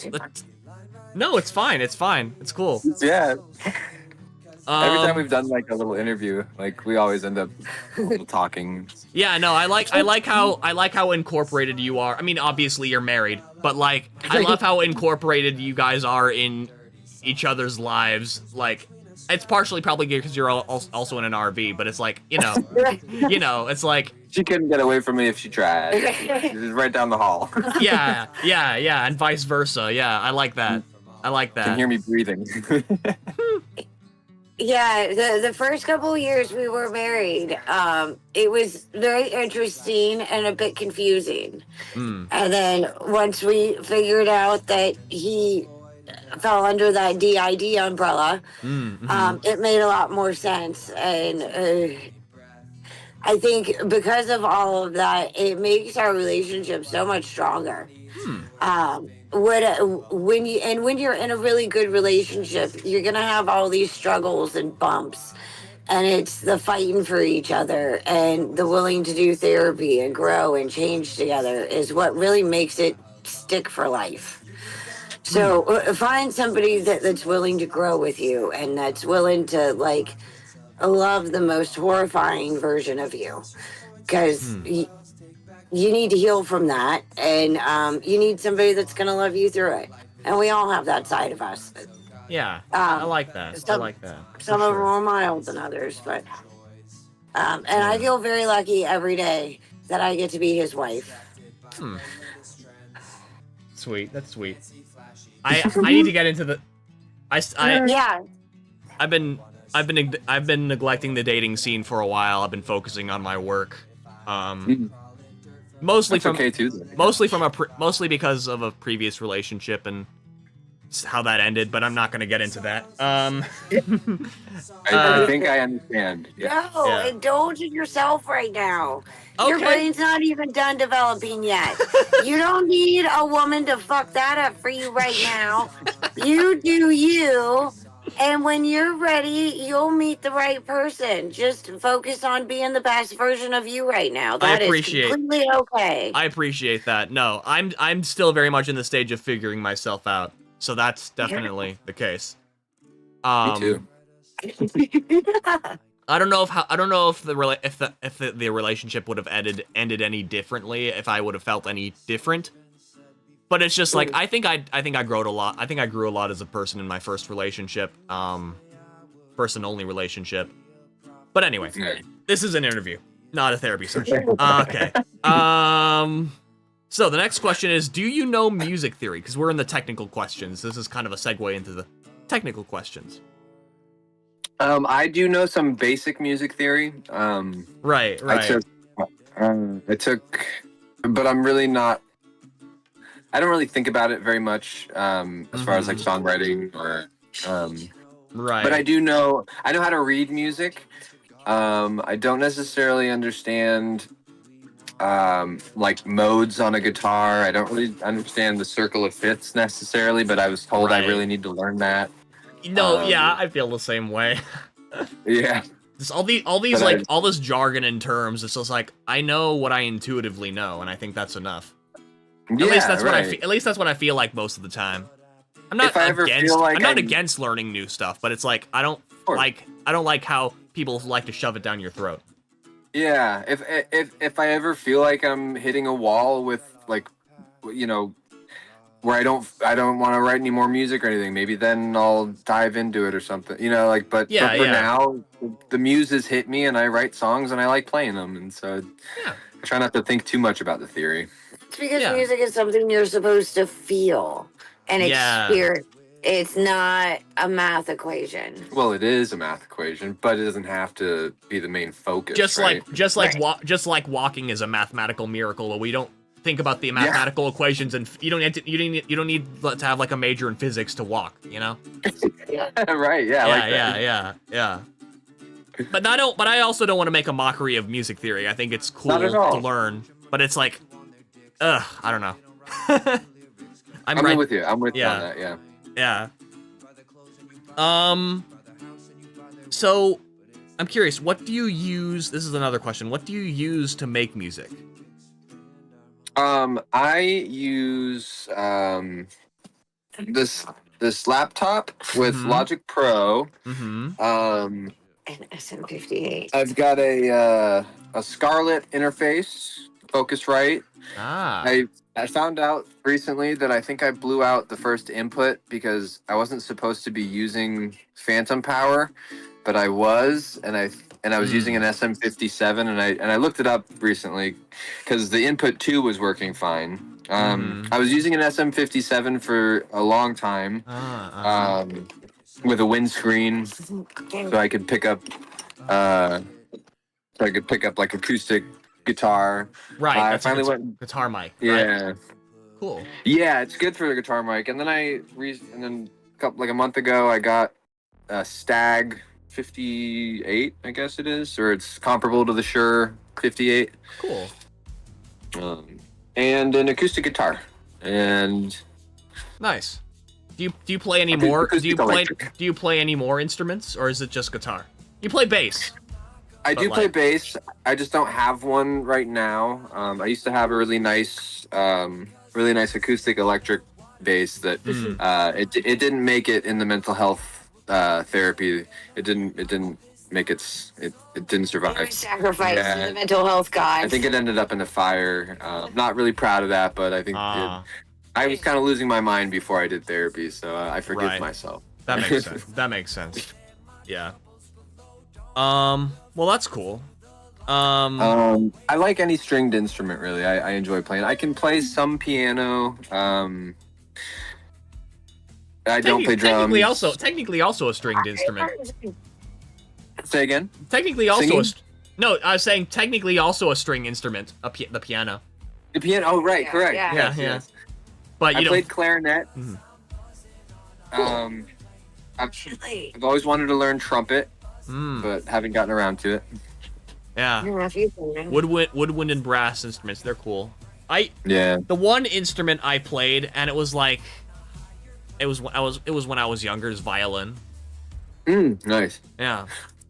A slide whistle. Those things are fun. You know those things. Yeah. And the mouth harp. I really enjoy the mouth harp too. That like one that you put in your teeth and you flick it. Yeah. Like kind of like similar to like a didgeridoo or something. Similar vibe. Yeah. it definitely goes with that. Yeah. Yeah. Mouth harp kind of has like it's like similar to like a talk box in that respect, because it like you shape vowels with your mouth. That's so sick. Of course, I'm Mr. Electronic guy, so I love talk boxes. Yeah. Looks like Snare Mori said, "Do you know inversions?" I don't know if that's a band name, Snare. Okay, looks like we got Chocho in the chat. Hi, or Jojo. Hi, Jojo. I'm sorry. You said Snare Mori said that a while ago. It might have been relevant back then. Inversions, maybe. That might be a musical term. Could like, be. That could be. Yeah. Like inverted chords or inverted scales or something. Maybe. I wouldn't know. So let's see. What does your... So these are more or less questions that I've gotten answers to already, but what does your production process look like? Like the average song, what's the average song? Is there like, I know you've talked about how you've gone to studios to record and stuff, but like if you wanted to make a song now at last minute and you didn't necessarily have the resources at your disposal, how would you go about that and make it sound good? I would so the process that I've found works is just laying down a clean scratch track of me playing the song and singing it. And then that'll just be with an open microphone in the room. Right. Like your phone or something. Yeah. So like you mean like if I didn't have the laptop and the interface and stuff, or No. I meant like say you're in a place in the country where you don't immediately have a studio you can drive to or something, stuff like that. Oh, I don't. I haven't been using a studio. Those 3 songs were the only ones that I've ever done in a professional studio. Okay. Cool. All the rest of them we have recorded right here in the RV. I'll set my laptop up on this table. I'll throw my mic stand up. But yeah, I'll usually just that's actually where I've recorded pretty much all of the songs since the church. Yeah, White Rabbit. Yeah. White Rabbit. Off My Bell and the acoustic version of Everything I Have to Say were done at our house. At our house in Florida before we bought the RV. And then we did the 3 songs of the church, and everything else you've done on your own. Fancy Flashy Toys, 420 Somewhere, Cockadoodle Doo, Danny I just did. Those 4, I think those are the only. There's another one I feel too. like there's another one, right? Anyways, those 4 I recorded right here in this room. Cool. Just kind of took up space and hoped that the dogs wouldn't bark and just go after it. No sound treating, I'm guessing, or anything like that. No. Just working with the acoustics you got. No, that's cool. Cool. I usually have to try a few times to get the levels right, just to to where it's not too hot of gain, but to where I'm actually getting some sort of waveform when I hit record. Right. Okay, it looks like Snare Mori responded. Yeah, it's a music theory thing. Okay. Gotcha. All right. It sounded familiar. Like I feel like I've heard of people talk about inverted charts or chord inversions or. So. Yeah. Right. Cool. So I know you have a distributor, but do you have a publishing administrator? No. What is that? What is the publisher? Like BMI or ASCAP?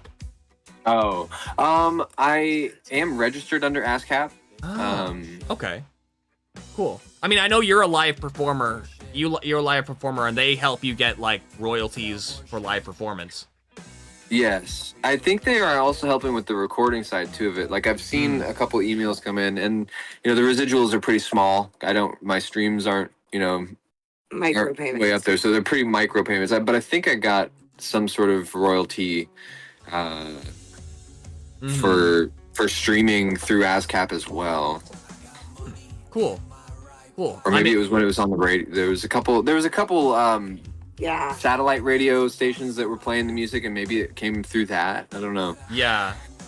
I mean, I know I know that there's like a large list of different things you can get registered for to get even more royalties. I know that music distributors only give you a fraction of the royalties you're owed. Like, I think they focus primarily on like online streaming royalties, whereas like ASCAP and BMI focus more on live performance royalties, and as well as like if your song's played on the radio in like a public location, like a store or supermarket.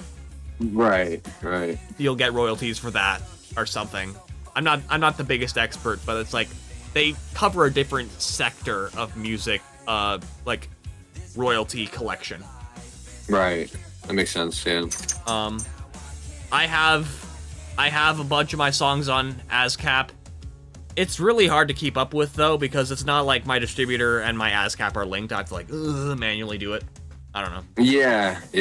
And I don't perform live, so I don't get much out of it yet, and I don't think anyone's playing my music on the radio yet, but you know, it'll be there when I'm ready, I guess. Yeah, I suppose it could have been from like live performances that I've posted online.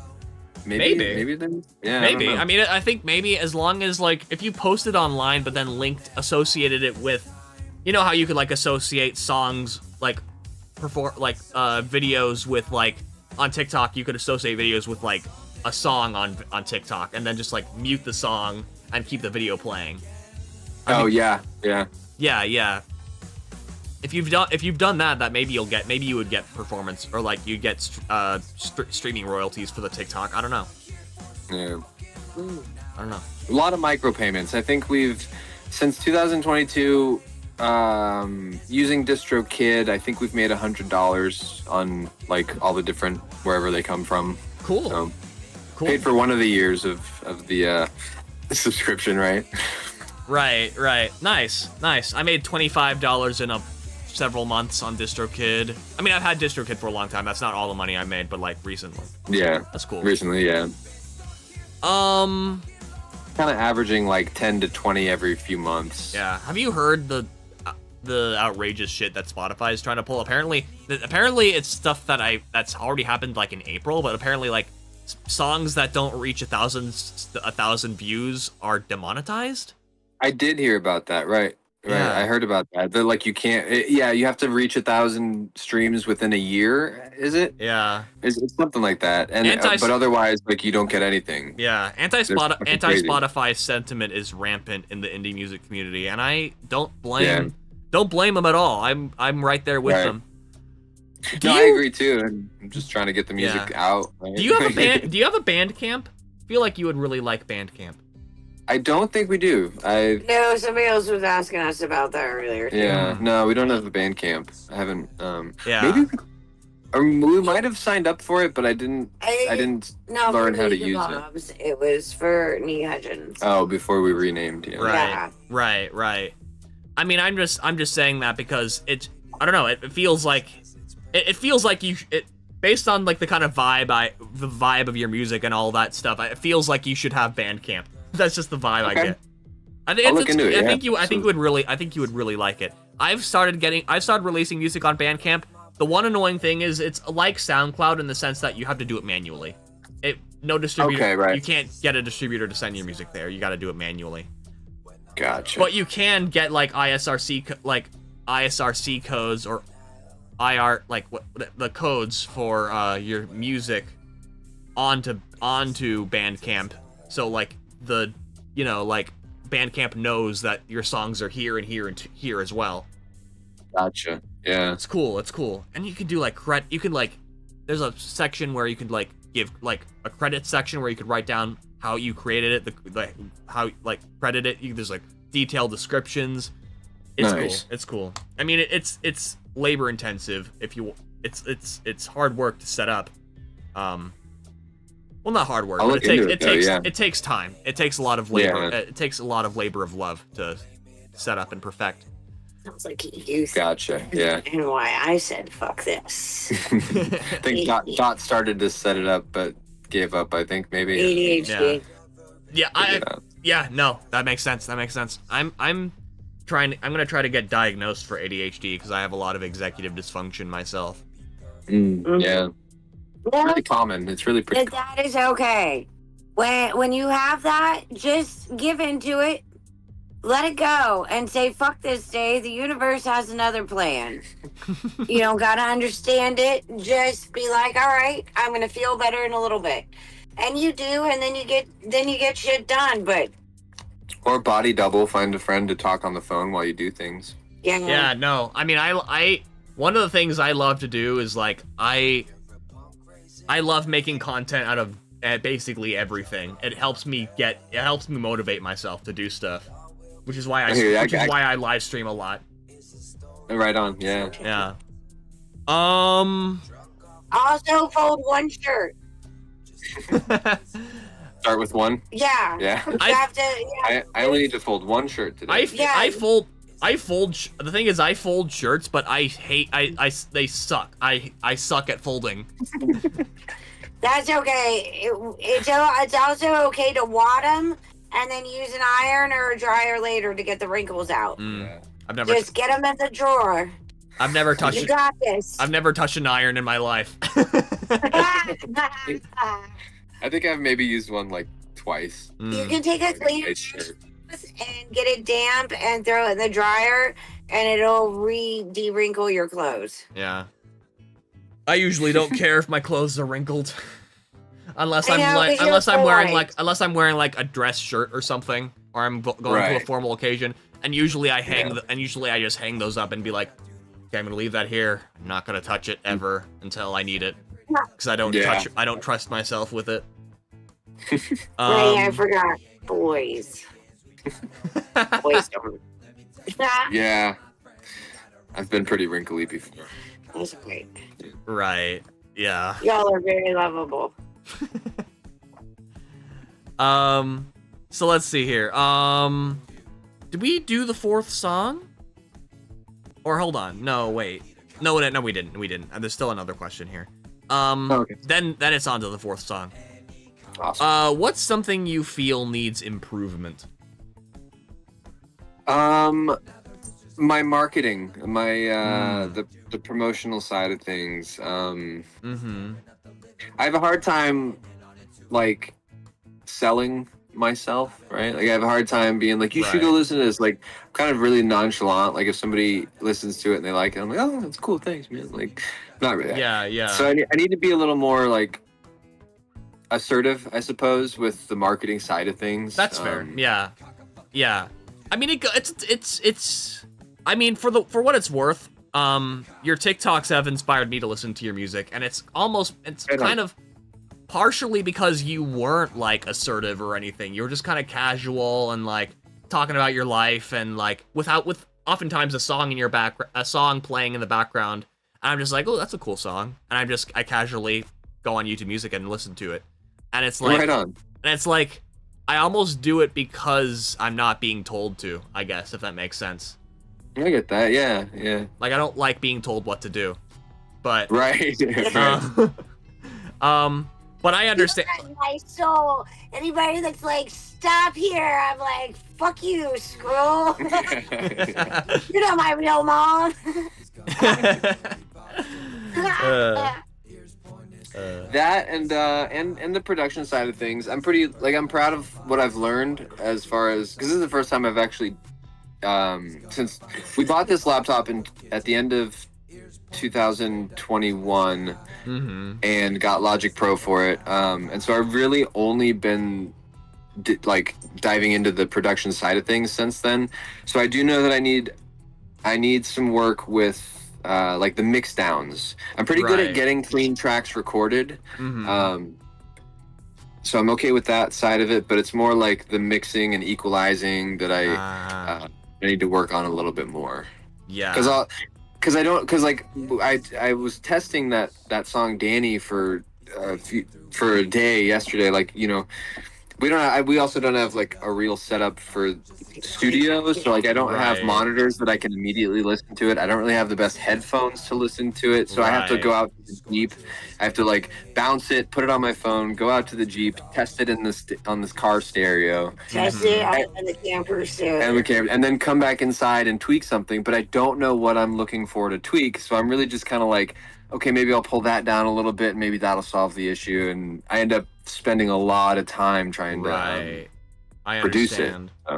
He has a lot of time. He did that song in like 36 hours. Yeah, but God. I could have done it in 10. Okay. For for what it's worth, I've had to do a lot of research with mixing guitar when I started helping my mom, and a lot of people have said like less is more. Like guitar, as long as you have a good recording setup, a guitar is best in many cases left alone, and because it's a beautiful instrument.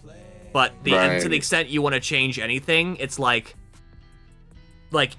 some guy was like, you need to take stuff out, not boost stuff. Okay. Oftentimes. Right It's like maybe certain frequencies, like it's still hard for me to identify the frequencies in guitar that I want removed, and sometimes. And another thing he said is like, don't mix for the sake of mixing. Mix because you want to fix something. If you don't hear anything wrong with the song, there might be nothing to fix. At least, like, I don't know. I mean, there might be something to fix that you can't pick up on your head on whatever device you're listening to. But like, I don't know if you should try to like EQ something because you think that's the professional thing to do when you don't know what you're EQing to fix.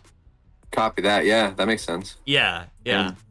That's something I learned. That's something I kind of learned when in the mixing process, because like we were wondering if there was like a specific preset for optimal presets for electric or acoustic guitars, and it's like all the research I've done comes back negative. There isn't. All guitars are different. All studios are different. All microphones are different. The way you record them is different.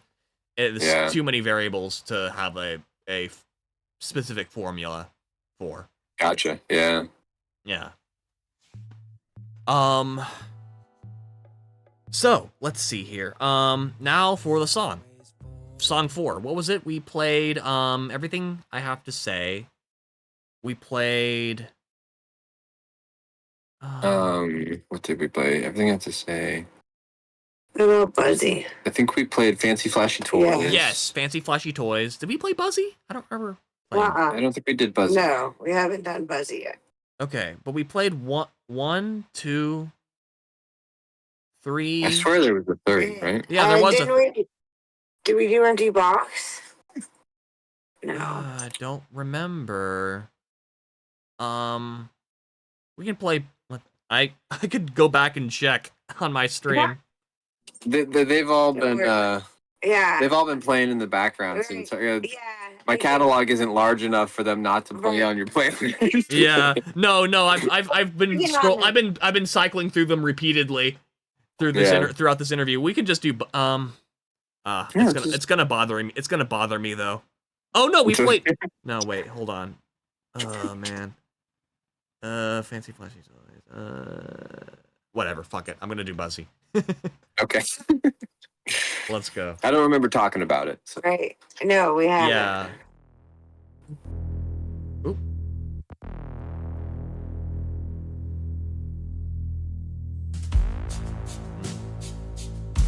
I'm very curious about this one because this is like one of the few songs where it's like a bass, like a synthesizer bass is the 1st on stage. It's like I'll save my questions for later though.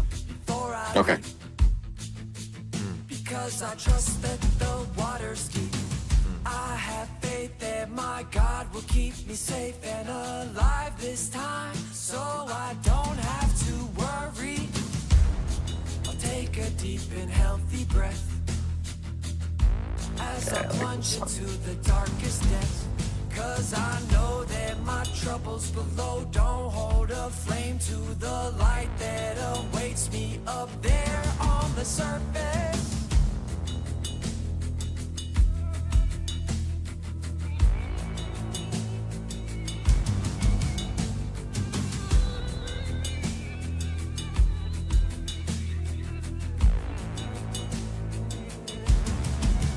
Cause I'm buzzing on a higher plane. Feeling fuzzy cause I got no brain. Yeah, I'm buzzing cause I got no brain. Feeling fuzzy on a higher plane.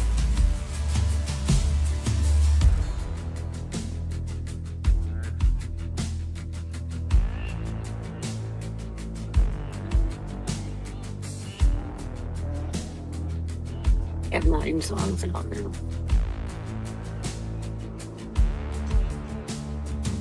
Raging big bright blue waves, I cannot help but say I won't be washed away if I can keep on kicking. Cause this time the message is sticking, that when I can wash ashore, I'll climb up just to jump once more.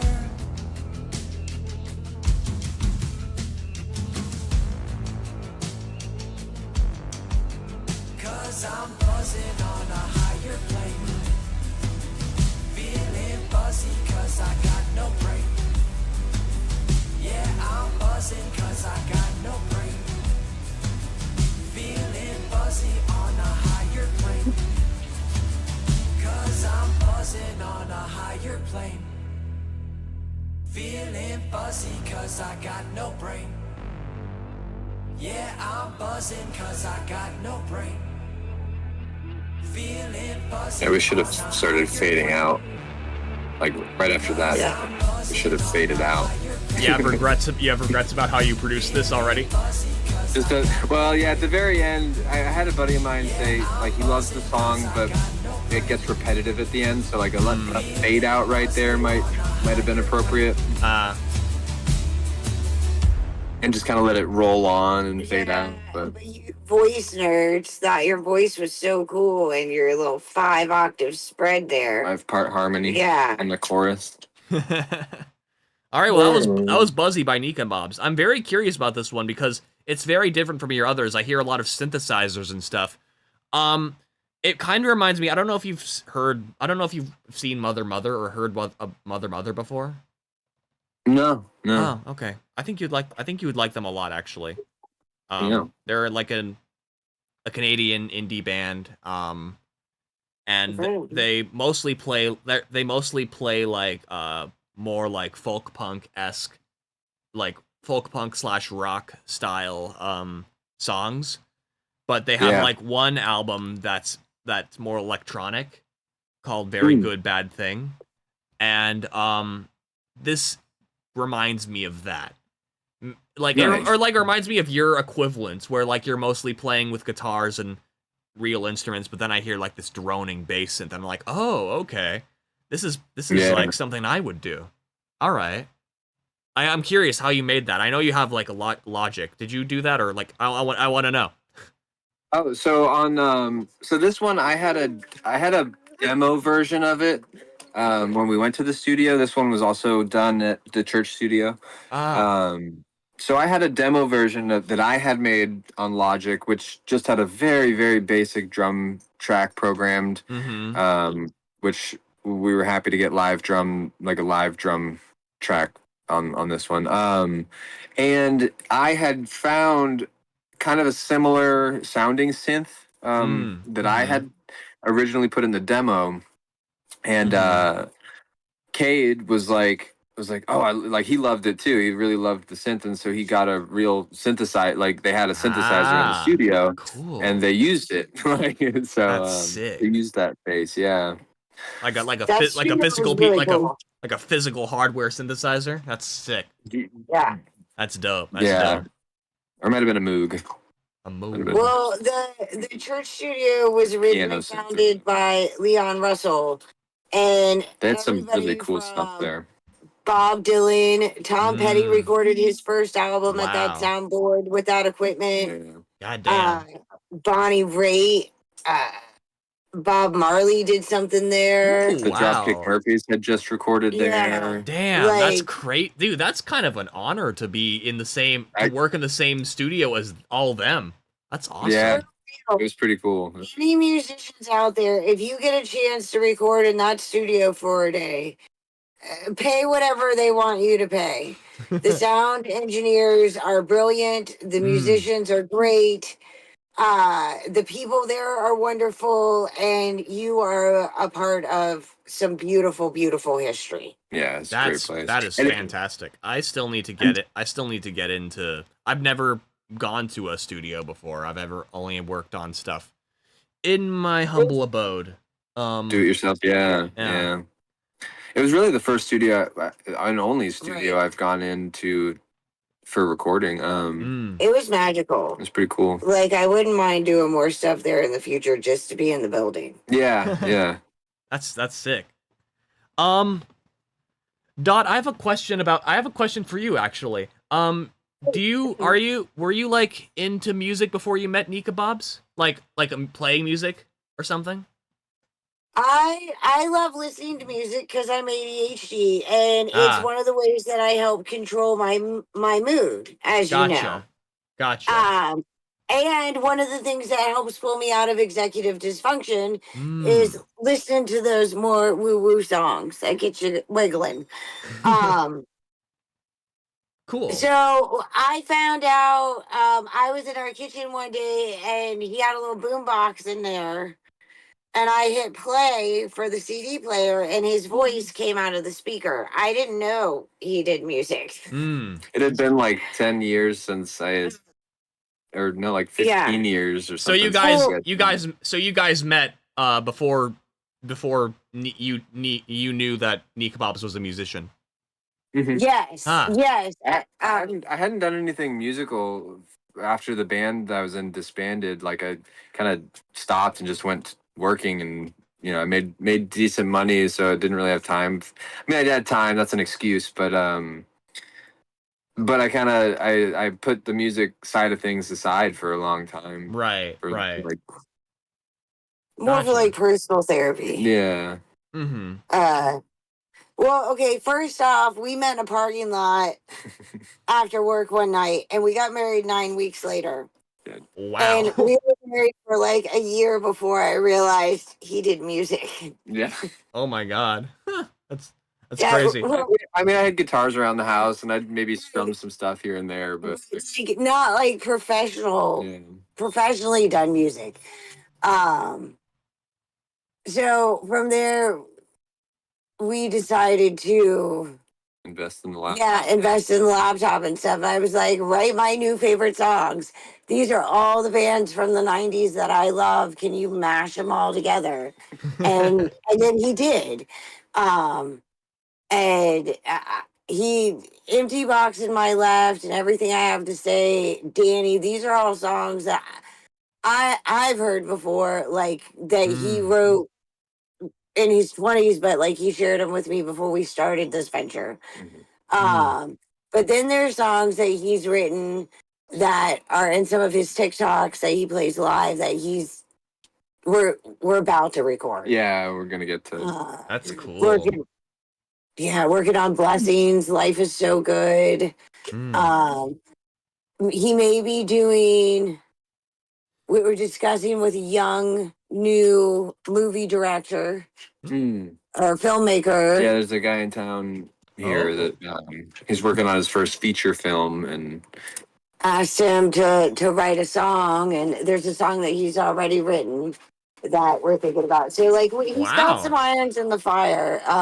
But no, I did not know, and this has been an amazing journey, and the music has kind of helped us find our home in Austin. It has brought us to a very good group of people, and it made us remember that we love being stagehands. Like, we love what we do for a living. So whether or not his music pays for things, or hard work pays for things, we're happier than two pigs wallowing in a mud hole. That's awesome. So now we just get to enjoy our lives to the fullest, and we spent a lot of our money on our mental health, and we took some time off, and we didn't work.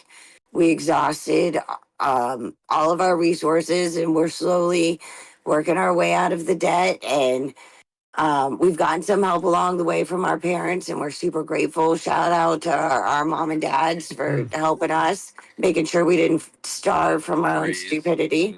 But we got some help from my uncle in Oklahoma. We've been blessed along the way for sure. I forget what the original question was because I just rambled because I'm ADD. I'm so sorry. No, it's fine. It's fine. I would do the same thing if but no, the original question was how you are like I Or were asked you into about like, music? yeah, Oh, were you into music before? yeah, I did take 6 years of piano lessons, and I can play the piano, but you have to make me sit still first. Right. Right. Okay. Okay. Well, that answers that question. I liked your first answer better. Yeah, no, you kind of answered it, and you answered it and then some. I really appreciated the full story. Um, now we're getting into this part. We're getting to the final stage where this is more just like random miscellaneous questions nearing the end of the stage. It's artist trivia, as I labeled it. Okay. A few of these random questions were suggested to me by people, friends of mine, who, because at the time I was asking for more questions for my interview to make it longer. Yeah. And this was one I think I came up with. Who's an artist we wouldn't expect you to listen to, just based on your overall vibe? Like,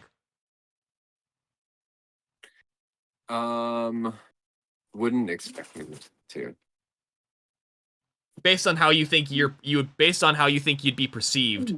Right. I know that's an interesting question. I like the question. Yeah, yeah. Let me think. I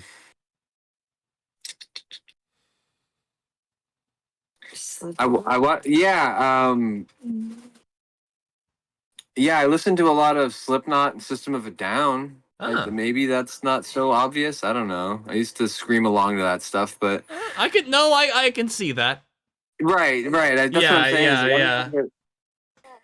I know that it doesn't show. I mean, I guess a good example for me would Great probably be question. like a good example for me, like a song I wouldn't a band I wouldn't expect you to listen to from my perspective would be like, I don't know, like Europop or like a Europop song or like Yeah. Daft Punk or something.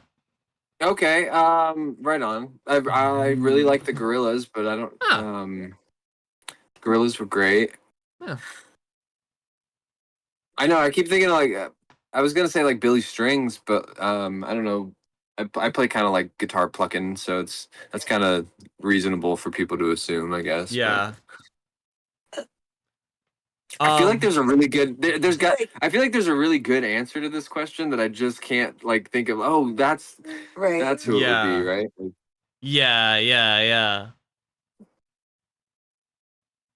I almost want to like Doubt. No Doubt. Yeah, Yeah. they're kind of like reggae. Yeah. No Doubt. Yeah. I know, but it's funny to watch you sing Gwen Stefani. Yeah. Walking in this part. Gwen Stefani would be one I wouldn't expect. Yeah. Yeah. Yeah. Coyote, Hiatus Coyote. Have you ever heard of that? That was one that I was thinking about saying. Yeah. No, I Hiatus haven't Coyote. heard of them. I want to say they're. I don't want to mix them up, but it's either Australia or New Zealand band. I want to say Australia though, but I'm probably wrong. It's probably New Zealand. But they're cool. They're kind of like a jazzy instrumental, but also I know there's a better answer though. I keep trying to think of something like Right. too many zoos. I like some of their stuff. I'm sure if I knew who they are, I would have a better understanding of whether that would be a good answer or not. Right. Like maybe tell me what genre of music they create. Hiatus Coyote. Too Many Zoos is just two. It's like two saxophonists, and they usually play in I think the New York subway where they just like set up, or it's a saxophonist and a little like trash can drummer or something like kind of random. It may be, yeah. Clowncore. Clowncore. That's a good one. Yeah, I really like Clowncore. Yeah, that's a good one. My friend James recently introduced me to Clowncore. I love that. Yeah. Yeah. The one that they recorded inside a moving car is great. I don't know that I saw that one. Shit, I haven't. Oh yeah, it's been a while. There's like an since I album. There's dug like in. I think they recorded like a whole album in a moving car. Nice. Yeah. Yeah. One of the lines is the earth is flat because you are fat or something. Yeah. Yeah. It's awesome. Yeah. Souls. Let's see here. What's your favorite and least favorite part about being a musician? I think my favorite part is just the freedom of expression that comes with it. Mm.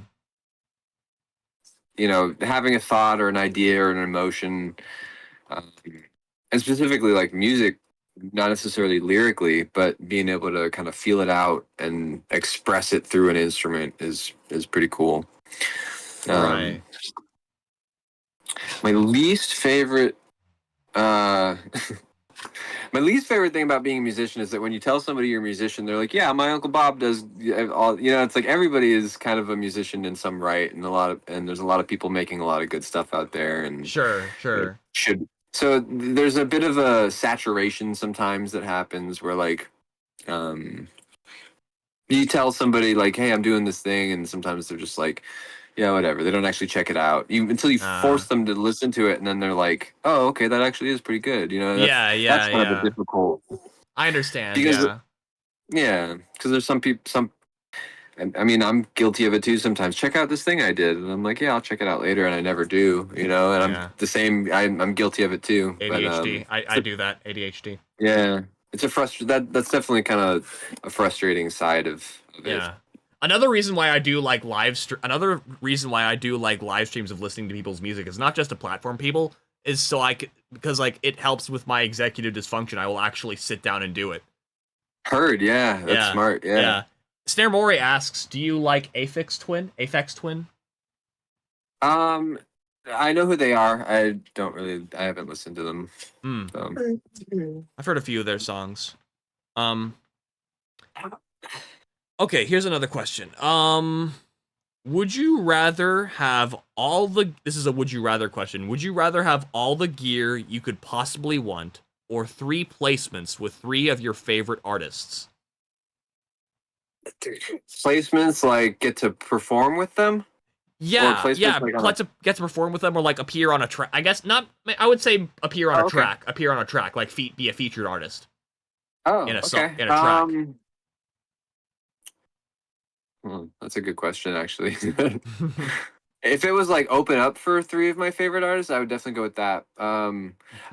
I want to collaborate more, but I have my own like social anxiety and Hmm. similar sometimes imposter syndrome where I'm like, ah, it's not worth doing. They're not going to like what I do or whatever. Right. So, but that would be cool to have a feature on some. Although in this moment right now, where like I'm trying to, it's a tough question because in this moment now, like I would love to have all the gear that I need Mhm. to continue producing and recording. Mhm. Um, Mhm.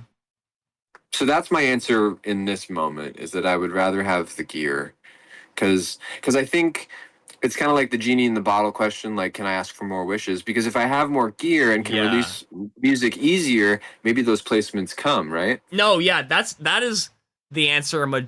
Yeah, yeah. That is it. That's interesting. That I think because other people have said like the place other I like how you kind of said that in the other way around because I don't think I've ever thought of it in that respect before, like getting gear so that you get better at making your get better at honing your craft so that then maybe more people will notice you. I Yeah. never thought of it that way. A lot of people answer. A lot of people have their cake and eat it too the other way around, which is they they'll Get get all the featured. features and then get popular and make money so they can buy all the Have gear the they money to want. buy the gear. Yeah, yeah, Yeah, yeah. yeah. But if they don't get popular, then they don't have the gear. I'd still have the gear if nobody places me. That's true. No, that's a good point. That's a good point. Everybody was like, everybody thought like, or a lot of people have thought that the no-brainer is, oh, placements, because then you'll get money to get gear. And it's like, it's interesting you providing that thought, because it's like, you won't necessarily blow Doesn't up. happen for everybody, right? Yeah, Yeah. yeah, yeah. Even if you get featured on a song. I mean, you probably will get somewhat popular, but like, I don't know. Right. And especially if it's an artist that's got a lot of pull, of course. The logically you probably would blow up enough to, Yeah. to afford your own stuff. Yeah, I yeah, think it yeah. works both ways. Yeah. Yeah, but it's a fun thought experiment nonetheless. I never thought of it that way, the other way around. And do Um, you your gear, nobody tells you what to do. Buy your own gear and you can use it however you want. Yeah. Yeah. So let's see. This is the last question before we play the last song, the 5th song. If you Okay. could only choose one of these, would you pick producing or singing, vocalizing? If I could only choose one, I guess this is more aimed at producers and vocalists. I know you play guitar, but I guess producing, whatever. I don't know. I think right. Well, yeah, the guitar is kind of a part of the production side of it, I guess. Because shit. So I can either produce and not sing, Or just sing and sing. not produce. Yeah. Or I think I'd rather produce. I think I would rather produce. And in this question, produce includes playing guitar. So well. I know, I hear you, but then I wouldn't be able to like fidget around and like create sounds outside of my own vocal range that I want to hear. I do like to sing though. I really do. Do you want to live in my body where sometimes you hit the notes and sometimes you don't? I really want you to think about this. I guess I take it for granted. I do take singing for granted. Take that shit for real, you do. Yeah. Not all of us. Some of us have to be funny. Well, with this new information, I guess I'd rather be able to sing. You know? That's fair. That's fair. I mean, yeah. I mean, to be fair, just because you're good at something doesn't necessarily mean you like it. Like I'm a very good video editor. I would hate being a work for hire video editor. I could not stand that. The only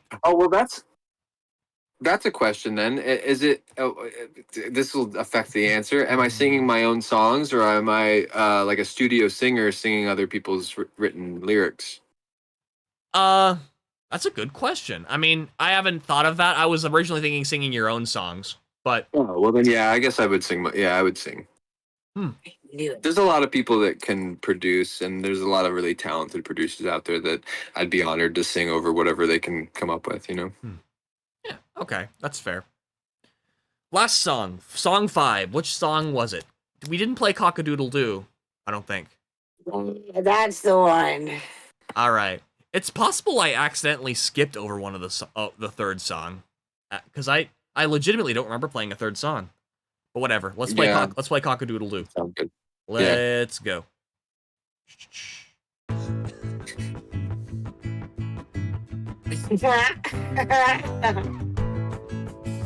This one's really fun for TikTok videos. Yeah. So ridiculous. There's a rooster in the yard and he's So embarrassed. Yeah, he sounded pretty healthy, bet he makes a pretty hearty stew. Oh my god, this stupid song. We ain't got no chickens, we got no hens. I have heard this song before. It's fun. We got a rooster in the yard and he's singing cock-a-doodle-doo.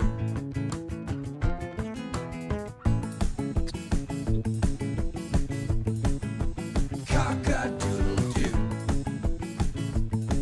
Still no cuss words in the song yet. Eat a cock, eat a cock. Technically still not. Eat a rooster. Yeah. Yeah, it's still a clean song. Kill a rooster, cook it up, and eat it. Yeah. Duh, yeah. See, he gets it. He gets it. Now the rooster's in my house and the pussy don't know what The to cat. do. The cat. Yeah. Yeah. He's tearing up the living room, the dogs are getting in on it too.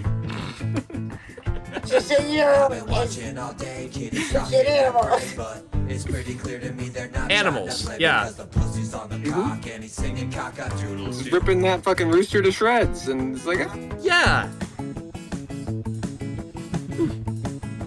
Cock-a-fucking-doodle-doo. oh, that's it. Take it off the radio. He said, "Fuck." Shit. Nah. Eat a cock, eat a cock. Any fucking cock will do.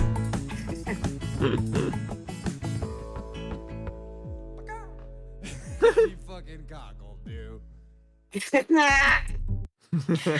Legitimately one of my favorite songs. Dot was so embarrassed when I started recording it. She's like, "This is such a don't record that song."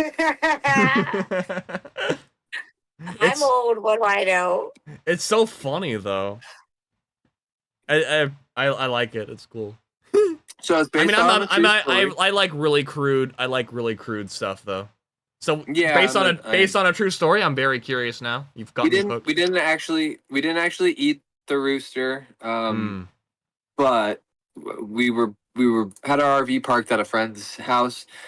He was out of town, but we were in his driveway, and we were there for a little while. And they had a rooster next door, and like I wasn't used to waking up at the crack ass dawn and like Yeah. first thing in the morning, and then that rooster just kept he just kept sounding off every morning, and like we were hungry at the time. We were low on funds too, and so like that was a legitimate like. You think the neighbor will even know if we sneak over there and fucking take that rooster? Like we could have like a nice like rooster noodle soup instead of chicken noodle soup or something, you know, like technically still a chicken. yeah, right. Yeah. Yeah, exactly. Yeah. So that's where the first verse came out of, and then I thought it was so clever. I was so proud of myself that like I could say "eat a cock" in the chorus, and technically be talking about a rooster. So then I, came up with the second verse where the cat became involved in the whole story too. Yeah. The cat doesn't exist, but Gotcha. I like the perfect like. I like the euphemisms you used in that. you're right. Yeah, They worked. Yeah. I never even realized like how many animals are named after like certain body parts. You're right. Right. like fucking donkeys, roosters, cats. Right. Yeah. It's like, oh yeah, you could make a lot of you could make a lot of interesting songs with animals. Yeah. You're right. So yeah, I'm pretty happy with that one. It's really fun. It's fun to play live too because it throws the audience off. It makes people gives people a chuckle. Yeah. Yeah, I remember so I've also used that song to submit to like those for those playlists, like submit your music here and we'll play it. And I've waited in a lot of rooms for the free submissions. One guy thought it was hilarious. And there was another guy in Australia that thought it was funny. This is all on TikTok. Right. And okay. and then I got into this one room where this guy was just like he was so serious. And when he pulled up the file, he was like, "Cockadoodle doo, like, are you trolling me, dude?" And I was in the chat and I was like, "I'm not trolling you. It's really a song. It's about a rooster. Like it's not a joke song, right?" And he starts playing it, and it gets all the way to the chorus, like where he says, "We're the first cockadoodle doo, and everything's clean." And then eat a cock comes, and he immediately bans me. And he's like, I just wasn't. No, he like fucking stops the song. Everybody in the chat was like, Dot was in the chat room, and everyone was like, "Did he say eat a cock?" Everyone was fucking dying, but like this guy was like, "No, I told you, no trolls." And bruh, like I was actually more proud of that moment than I was like the people that were like, "Oh, it's a pretty funny song." Like I got somebody offended. He was offended by it. That's hilarious. That's hilarious.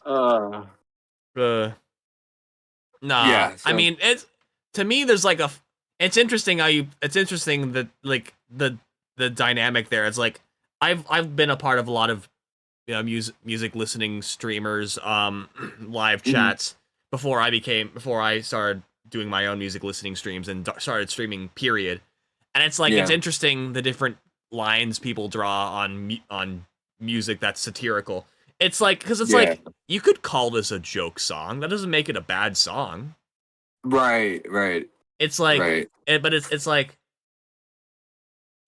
Snare Mori said, "Don't show that guy Eminem." Right.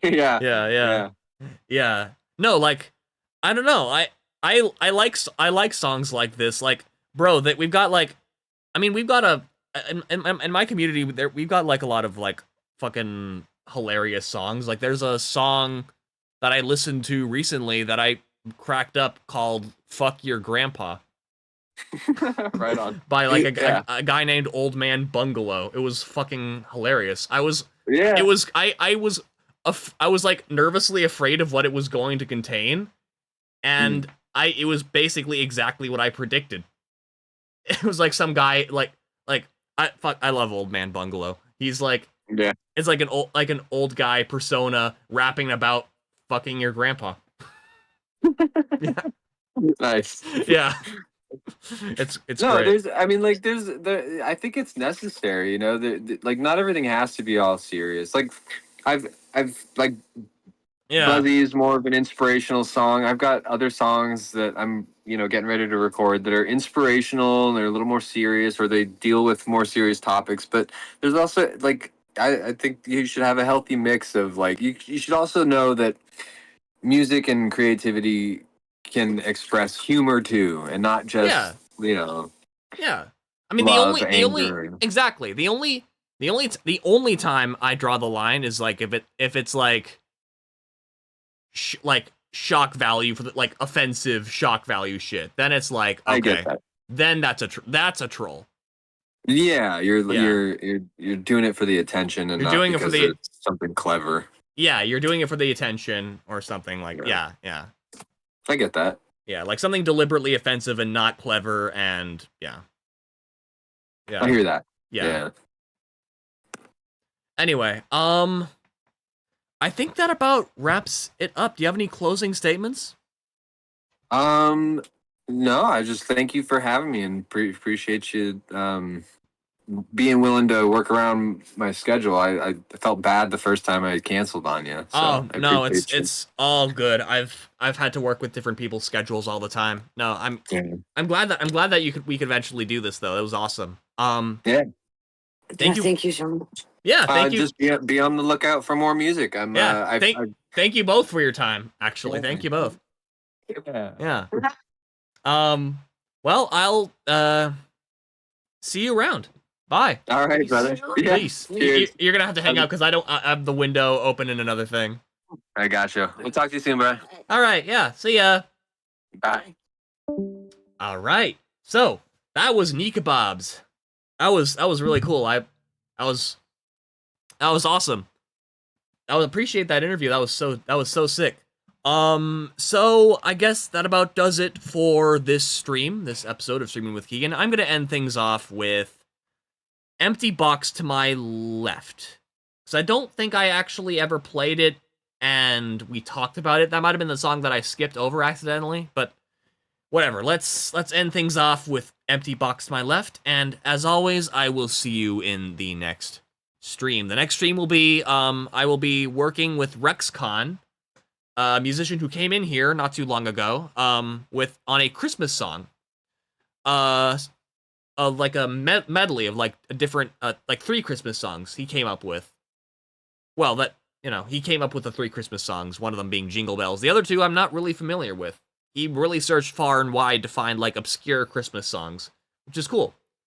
But yeah, stay tuned for that. That's gonna be my next stream, a music creation stream where I'm producing the beat for that. Hopefully he'll be on there so we can talk about it. Yeah,